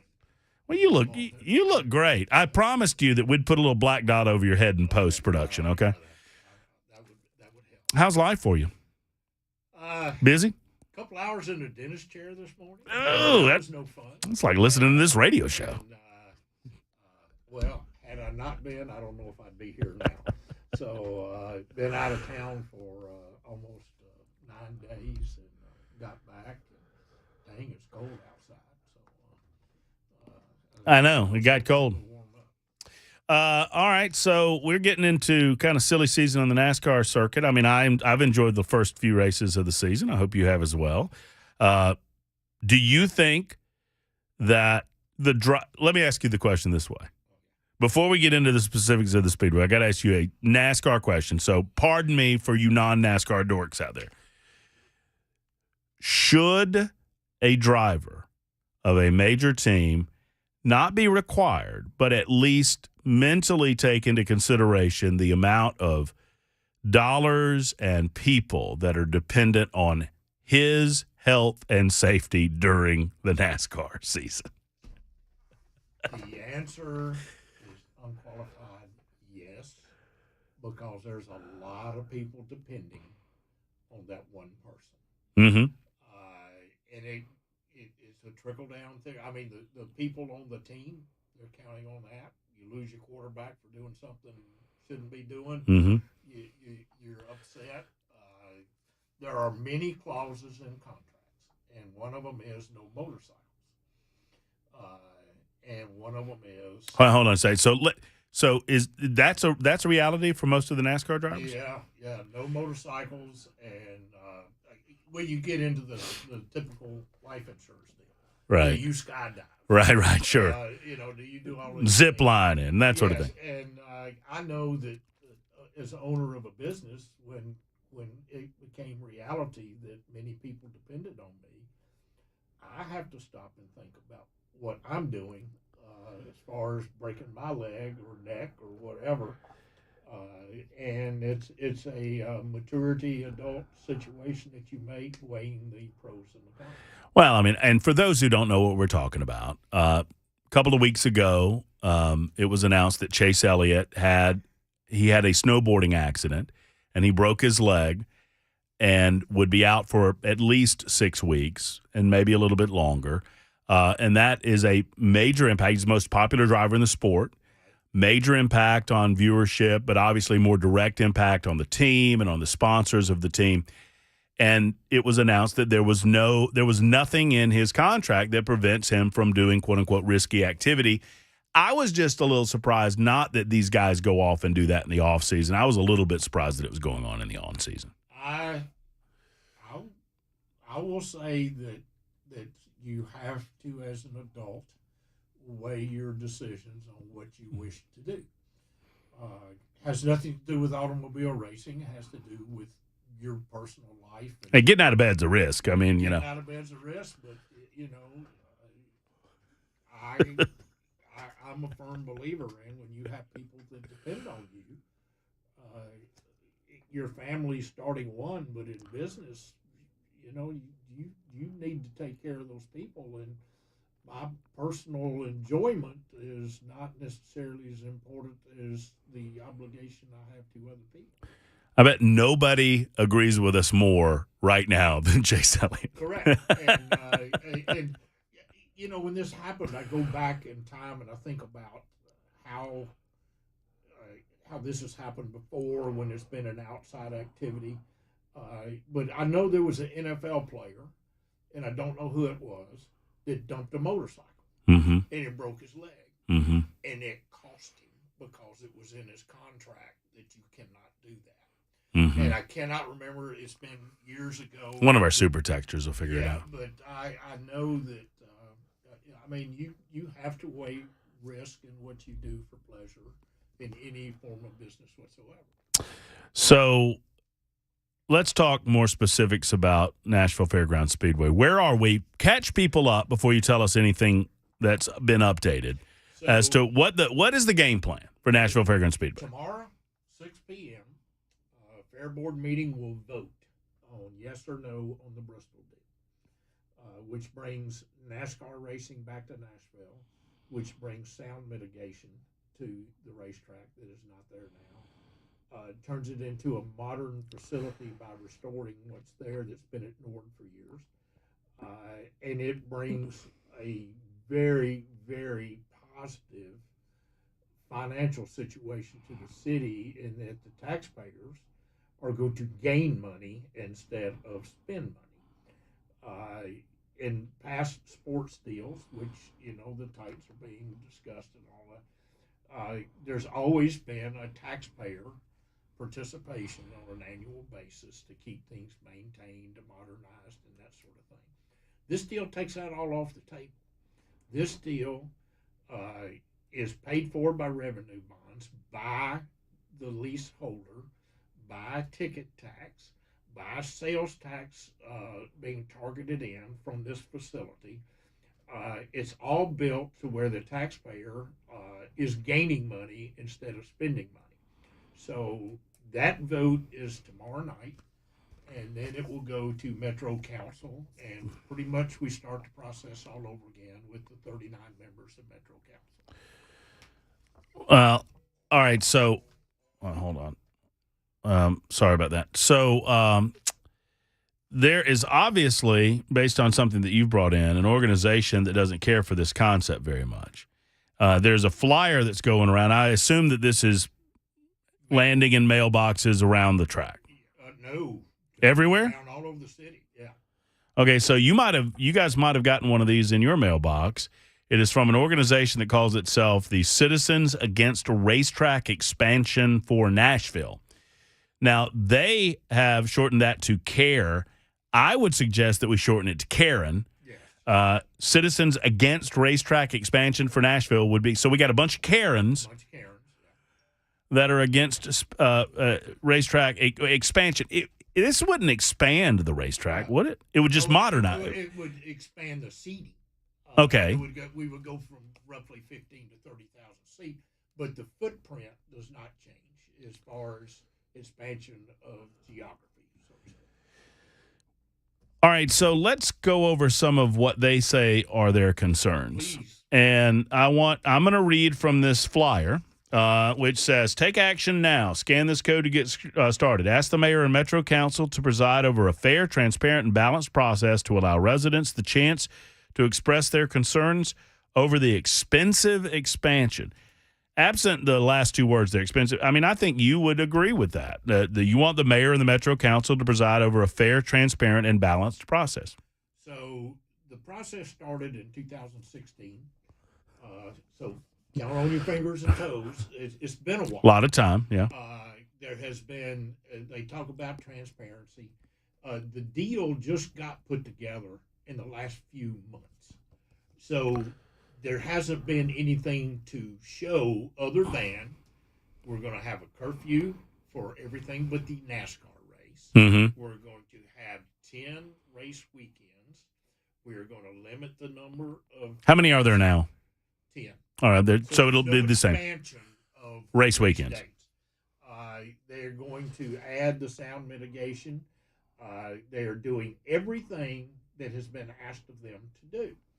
And as far as it not being transparent, I'm yet to find out something that's still not on the surface. So that to me is propaganda. I'm a huge fan of this, and I just want to get on the record real quick because I'm going to play devil's advocate. I'm going to try to play like I'm the guy that put this card up. All right, so I'm a fan of this. Not only do I think it helps the city, because I do. I think it helps that area. I do. I think it helps the sport of motor racing. And I think that's a great thing. I think it's good all the way around. So that said, I'm going to read some of the concerns that these folks have, and I want you to respond to them. Stand with your neighbors. Say no to NASCAR. Too expensive for taxpayers, Norm. Nashville taxpayers have higher priorities, they say. The $100 million in proposed spending to expand the racetrack could be put to better use serving the residents of Nashville. To which I say, $100 million of taxpayer money? That's ridiculous, Norm. What do you say? Well, it's revenue bond money. It's not taxpayer money. So when you do a revenue bond, the revenue derived from the project goes against the bond. Bristol is paying rent. Bristol is paying fees based on their sponsorship sales. They are paying a percentage of their profits. They are paying a percentage of the concessions. They're paying a percentage of everything they do. If they were to have pickleball tournaments 365 days a year, the city gets a piece of that. Plus the ticket tax comes in.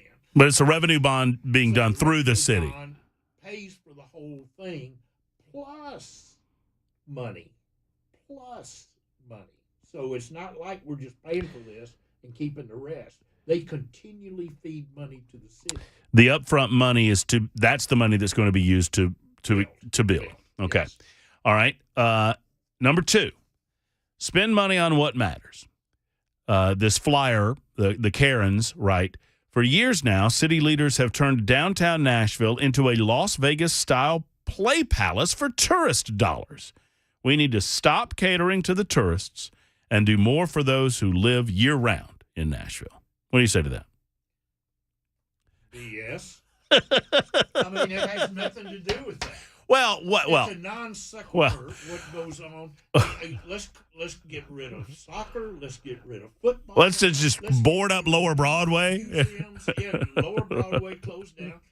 Let's go back to dirt floors at the grocery store. Well, I mean, it's ridiculous. Here's the thing. This is a good deal for the city.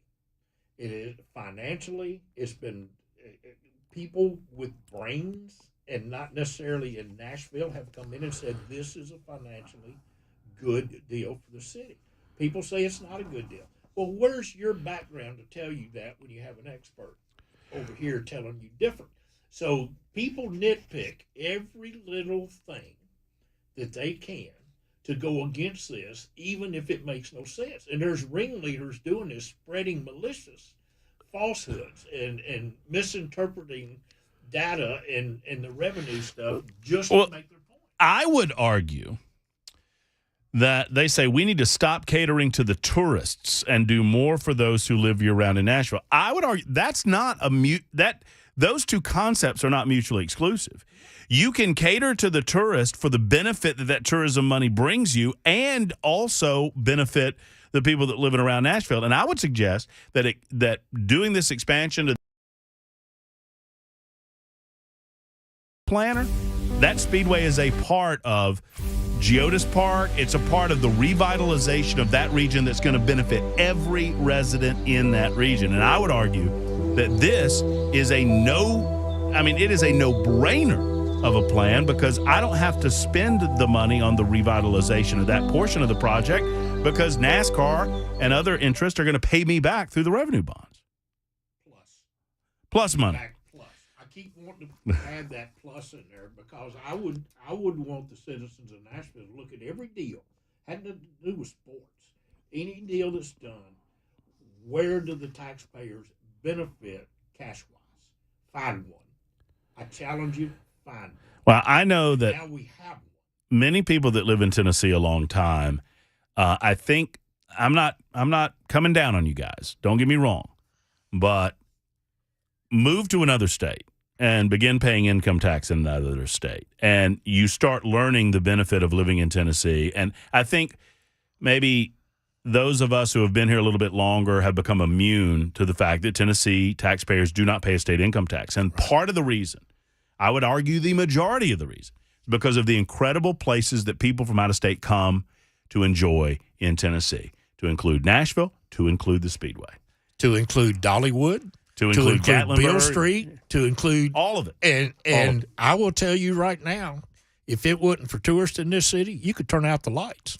We'll finish up on this flyer and continue talking with Norm Parton about the project that is to be voted on tomorrow evening. We'll talk more about that as well. It's 2:22 on Super Talk 99.7 WTN.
Chaos over in Silicon Valley from the banks, and an Ohio man recovering from injuries because a zebra tried to bite off his arm. That and more 30 minutes after the hour, 2 o'clock, Super Talk. You got to watch those zebras, Maury. You do, man. Also, it is that I don't mean to do this, but I'm going to do it anyway. Okay. We're not going with Silicon Valley, are we? Silicon Valley? Silicon Valley? I think we're going with Silicon Valley. Okay, we'll do that. Okay, well, I mean, but you do you. No. That's great. Before I say it 10 times the rest of this day, that'd be very nice. I mean, somebody could I've heard it correct both ways. me. I mean, don't trust me, but just maybe, get up. We'll do an online poll or something. Silicon. I always went Silicon. I don't know. Now I'm confused. Break now I might silicon down into sounds. Sil plus I plus con. Kuhn. Kun. Norm Parton's here. I know how to pronounce his name. Where would you go? Silicon? Well, there's two. There's the chemical silicone. Right. And I think Silicon Valley. Oh, gotcha. That's the way I would do it. Yeah. I used to sell silicone. So, of course, whoever said I would be right. Was that a 3M product? Yes. My Great grandpa. stuff. Oh, Blue Great Glue? stuff, yeah. Was Blue Glue 3M? That one I don't know. But you know what I'm talking about? My grandfather believed in Blue Glue. And he saved a lot of people a lot of money because he could make he could repair a gasket, like a head gasket. Mix it all together and just boom. Yep. Yeah, you can do a lot of things with that. All right. I'm being told long O. Silicon. Not cone. But you do. But don't listen to me, Maury. You get it in there, whatever. Listen to Norm Parton. He's right. All right, so. That'll be the day. You haven't talked to my wife lately. All right, so this is costing us too much money. We dealt with all of that. These are the Karens of the world, the Citizens Against Racetrack Expansion for Nashville, sending out these flyers. Do you know who is behind this? I mean, this costs money. Yeah, it's a good bit of money, and nobody knows because it's all anonymous where they did the website and stuff. Mm-hmm. I'm going there now. And it's only people that would rather have the property for something else than a racetrack is the only thing I can figure. All right, so they'll go on to say our region, and I think you can answer these last two pretty easily. There is already a NASCAR superspeedway 36 miles away. For anyone who wants to enjoy racing, there's no need to bring NASCAR into the city limits. Well, it's unlike football. It's the same size football field everywhere you go. Mm-hmm. Golf courses don't have the same. There are different types of holes, and they have par 3s, 4s, 5s. They have an equal number of each, but they're all different, right? Different grass, different. Racing is different. They have road courses, they have super speedways, they have speedways, and they have short tracks. Nashville is a short track. And it was here long before Lebanon even existed with a super speedway. So it is different, totally different type of racing. So that is written by somebody who doesn't understand. Well, and they don't understand the draw that it would automatically be too. No. Because, I mean, all of the drivers have already made it perfectly clear how desirous this would be to them. Right. And it would, I don't know, Norm, you're better positioned than I. Yeah. There are other short tracks. Is there another racetrack that is centrally located in a city the size of Nashville? I don't think so. Not a short track, no. Indianapolis is in a neighborhood. Okay, sure. Milwaukee's in a neighborhood. Richmond's in a neighborhood.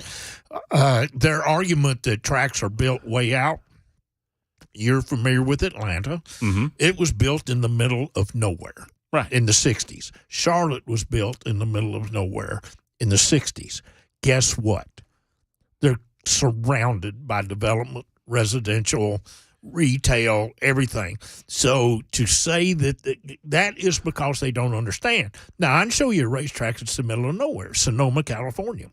Uh-huh. Nothing around that but grapes, basically wine Sonoma. So I can show you those racetracks, but if you wish to look on my computer, I can pull up where I've got files from Google Earth of dozens of racetracks that run weekly that are in neighborhoods, and they are not restricted like Nashville is at this time. So they have these arguments, but and in my efforts, I've said I will meet with the neighborhood groups. I will do this. I will show you these things. They won't meet because they know I'm going to bring a fact that refutes what they say. Well, and that brings us to the last point. And in the minute that we have, because I know Mac's got to get to the news, NASCAR noise travels further. Noise from unmuffled NASCAR races produce decibel levels over 120. That's really loud. Neighborhoods will get an earful. Well, let's go to what's the truth. They run local racing there now that reaches somewhere near those decibels. They put mufflers on the car, reduced it. They're putting up sound barriers. So 9 weekends, you have 50% less noise by decibel readings. NASCAR does not require mufflers the same way. So it will be louder. It will be louder for 1 weekend a year, possibly 2. Who knows? But you can't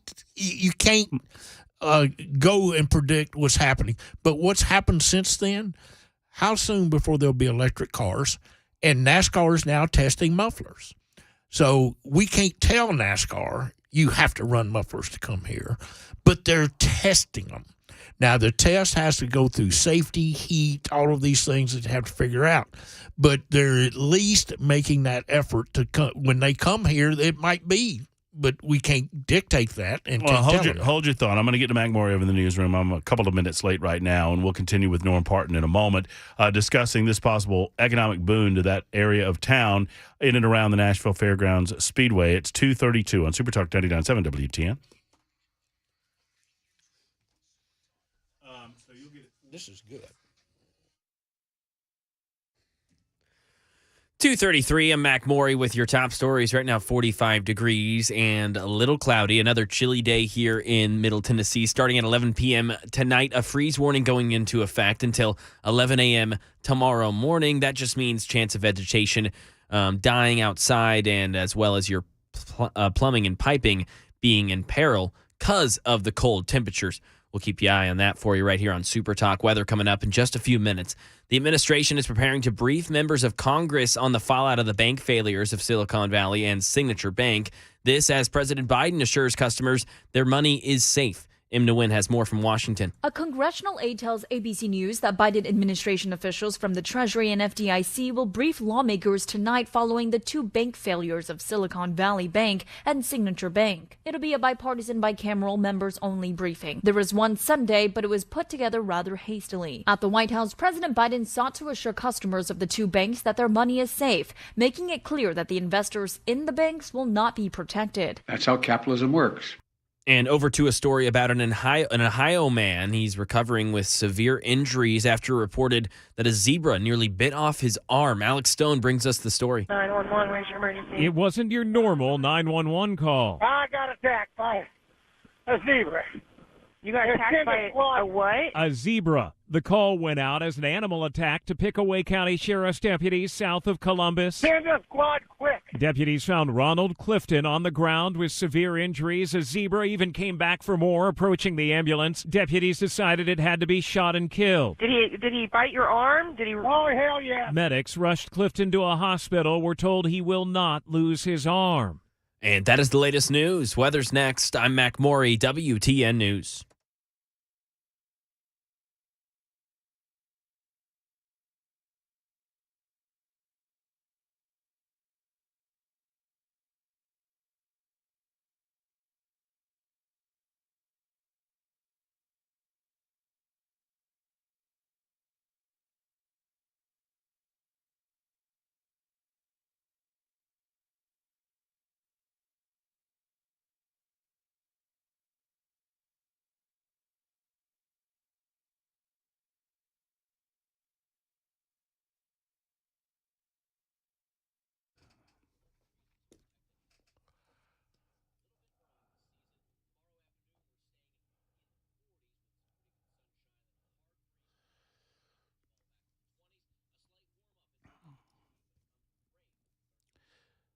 The Dr. Gill Center for Back, Neck, and Chronic Pain Relief is located in Franklin. I want you to know that when I came to Nashville, I had more pain in my back and in my shoulders and in my neck than I really realized. I'd been living with it for a while, but I knew that something had to change.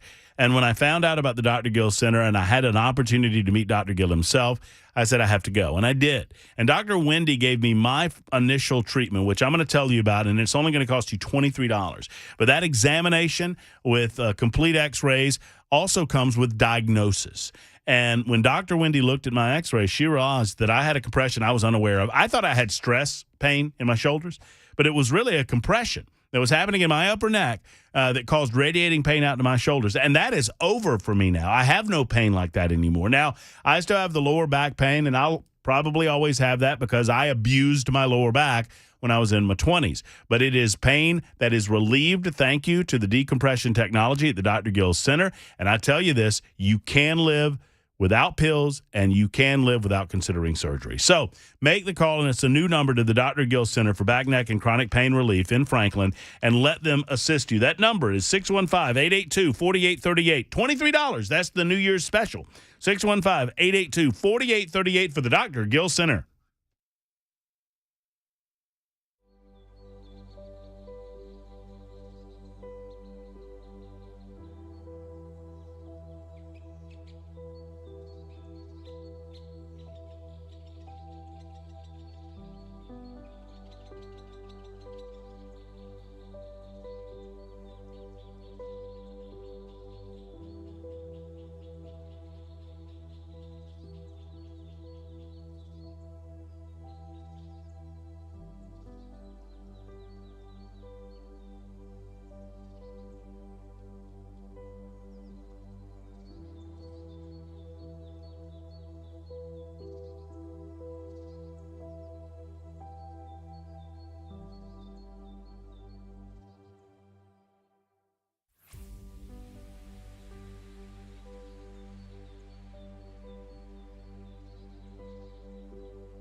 All right, it's Super Talk 99.7 WTN 240. A few more moments with our friend Norm Parton talking to us about a meeting happening tomorrow night that will set the stage for a presentation in front of the Metro Council in the next several months to improve the Nashville Fairgrounds Speedway to the point that we'll get NASCAR back and you'll still have the same entertaining options that you've had over the many, many years of the existence with the Nashville Fairgrounds Speedway. I want to go to our super texters, several of whom have asked some questions of you, Norm, and get your response. Oh, yeah, no, these are good. By the way, a lot of support for the track, which I'm proud to see. Is that?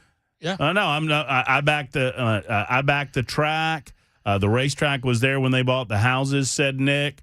Most of the complaints are coming from people that moved into a neighborhood that had a racetrack. I mean, I compare it to moving into a neighborhood or moving on a golf course. Yeah. And then going to the homeowners association and complaining that I sometimes found golf balls in my backyard. Or in my den. Right. I mean, as a matter of fact, I just dealt with that 2 weeks ago on the 17th hole at Pebble Beach. Wait a minute. Right into the den. Hold on a second. Tell me what? Yeah, one of the golfers. I do customer entertainment, so my clients are out there playing golf, and I get a call and says, "Man, I just put one in a lady's living room, bounced off a tree," and it's the responsibility of the homeowner. But I'm representing corporate people, and we jump in and want to make it right. We made it right.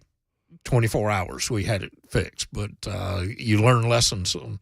You live next to the interstate. You're going to hear some big rigs backing off. But I appreciate the fact that you are of the opinion, and I think everyone involved in this, you want to mitigate as much of the sound issues that you can, and you've already agreed to improve sound mitigation. Yes, that will improve.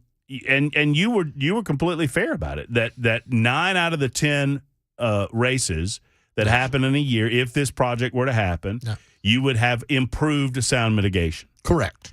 The one race that you can't promise that would be the NASCAR race because they don't use mufflers. Yeah, and that's the equivalent of telling the NFL to run a 90-yard field instead of 100. You can't tell a national sanctioning body what to do. But they are testing mufflers. Electric cars are in the future. They're looking at something that it will get better. It's not going to get worse. Mufflers will get better. They're not going to get worse. So you take what you have today, knowing it's going to get better, and yet they can't live with that. And it's a shame that they hide behind this postcard when everybody else is. They talk about transparent. Yeah, I would like to know the word had transparent words in here, yet they won't tell us who this is. Yeah, and you brought this to my attention. They're sending these out all over the neighborhood. When last week was when they started. Last week while I was out of town, and they sent one to my house. Well, I love it. They sent one to Norm's house. Well, they lost money on that one. I think. Yeah, that one. I don't know if that's going to sway opinion. The Citizens Against Racetrack Expansion for Nashville, or Karen, as I call it. They call themselves CARE. Yeah. And they got a little red flag going on, which that's cute. At least they know that much about NASCAR. Yes. Yeah, red flag means stop action. I'll throw a black flag on them. But I went to the website and I clicked. Because you're right. This is throwing a rock and hiding your hand, and I don't like it.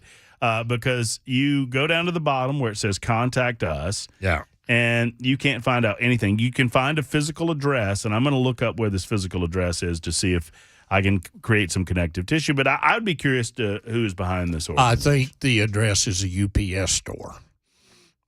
Well, there you go. Yeah, it's got number 158 on it, so maybe that's a box. So here's the thing. Transparent. Give me a call. I'm easy to find. Whoever's doing this, give me a call, and let's sit down and talk reason. But let's not spread stuff that's not true. Hey, this is what I love about NASCAR fans.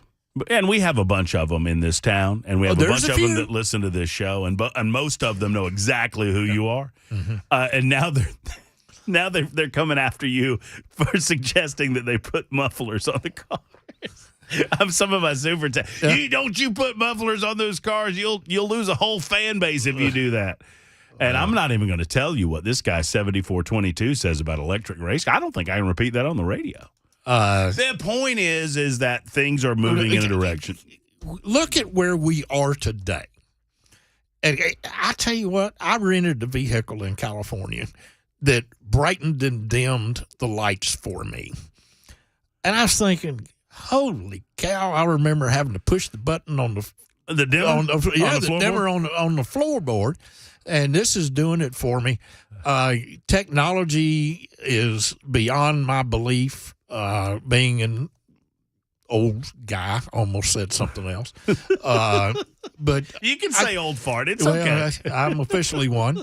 But I just do not understand how people can hide behind and spread this kind of stuff and ask people to call the mayor and the council.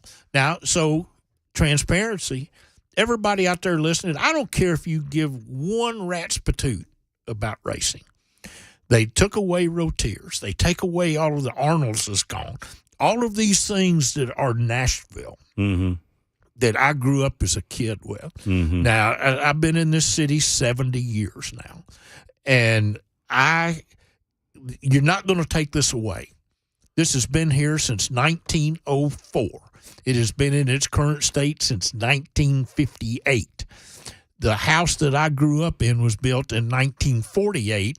It was one block away from that racetrack, and I lived there till I was 10 years old, and I loved every minute of it. And there are people in that neighborhood, if you just drive by and catch dog walkers, I don't care. I've got them. I've got them on tape. I've got them on video. I've got letters from them. It's 50 people in this neighborhood led by people that want another use for that property. And they are being sold down the river that we're evil people, and I'm not going to have it. So you should, as a citizen of Nashville, call your council person, send them an email, and say, let's build this racetrack. Don wants to know, and I'm going to give my guest the opportunity. Yeah. I think I know, but Don says, what does black flag mean? Disqualification. That means you need to park it. You got to park it. You can't. It's a no-no. That's right. That's the no-no flag. That means you've done something wrong that NASCAR or any officiating body does not agree with. Yeah. And they're telling you that you are no longer being scored on the track. Correct. You can continue to go around as long as you want. Yeah, burn all them gas and tires. It means nothing anymore. So but Norm wants to black flag this organization. Yeah. Somebody else asked, and this is on the more serious line of questions, parking's already an issue. Yes. What about parking? What about security? Well, security's not going to be an issue. These are professional people that run racetracks all across the country. And I have been a customer of theirs for dozens of years. And I've been there, done that. There's about 3 racetracks in this country I've not been to. So security is not that big of an issue. Traffic, Bristol Motor Speedway has people on staff that are there 365 days a year that work with traffic and parking for every event that they do. They're professionals. They have moved 150,000 to 165,000 during the football game with UT and Virginia Tech off of that property correctly. I can also take you with me to Bristol. Just start knocking on doors. What do you think of Bristol Motor Speedway? Overwhelmingly, the people love it. They love it up there. So it's not. What would we be talking about? 30,000. 30,000, yeah. At the NASCAR event at the Fairgrounds Speedway. Once a year, 30,000. Not 30,000, 10 games a year, 20 games a year. 30,000 once a year. Then there'll be some 20,000 events and some 15,000 events. Are there plans to improve, or take parking to the next level in and around the property? Because I would think that you would need a few more spaces. Yes. And here's the thing. If you went to the flea market. I did. And traffic was an issue. Well, they park inside the speedway. All right. But then you have to shuttle out the speedway down by turn 1 and come all the way around the track to turn 4 to go into the expo center for the flea market. Bristol's going to build a tunnel there. So you're going to be able to park, walk through the tunnel, and be at the expo center. That is going to help soccer, flea market, every event that they do there, because they will level the racetrack and 50% more parking being available. So it is an asset to soccer and the other uses at that facility. Asset makes everybody better. You know, every time I bring it up, well, I want to do some more research on the Karens. I'm not going to speculate as to where the Karens are coming from. I don't want to do that because I want to give them a fair shake. Maybe their concerns are coming from just ignorance of the facts. I don't know. They use the ignorance of the fact because they just don't want it. So you nitpick everything and say everything is evil. Meeting tomorrow night? Yes. 6 o'clock? 6 o'clock. You'll be there? Oh, yeah. I bet you will be. And then how many people have to vote on that tomorrow night? There's 5 on the panel. So 5-0-4-1-3-2, whatever. And then it kind of all starts again in the Metro Council. Metro Council. Norm, thank you for being here. It's always a pleasure. It's a pleasure. I always love it. There's Norm Parton. We'll be back in a moment. Wrap things up on The Murphy Show on Super Talk 99.7 WTN.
That winds it down for us. So many of you asking questions about our conversation with Norm Parton. Just listen in, and I'll answer as many as I can offline. The visit with the Fairgrounds folks tomorrow night at 6 o'clock, if you're so inclined. Brian Wilson will visit with you for the next 4 hours on The Drive. And I'll be back tomorrow at high noon. Mac Morey's up next with the news. Until then, have a wonderful afternoon, folks. Stay warm. So long.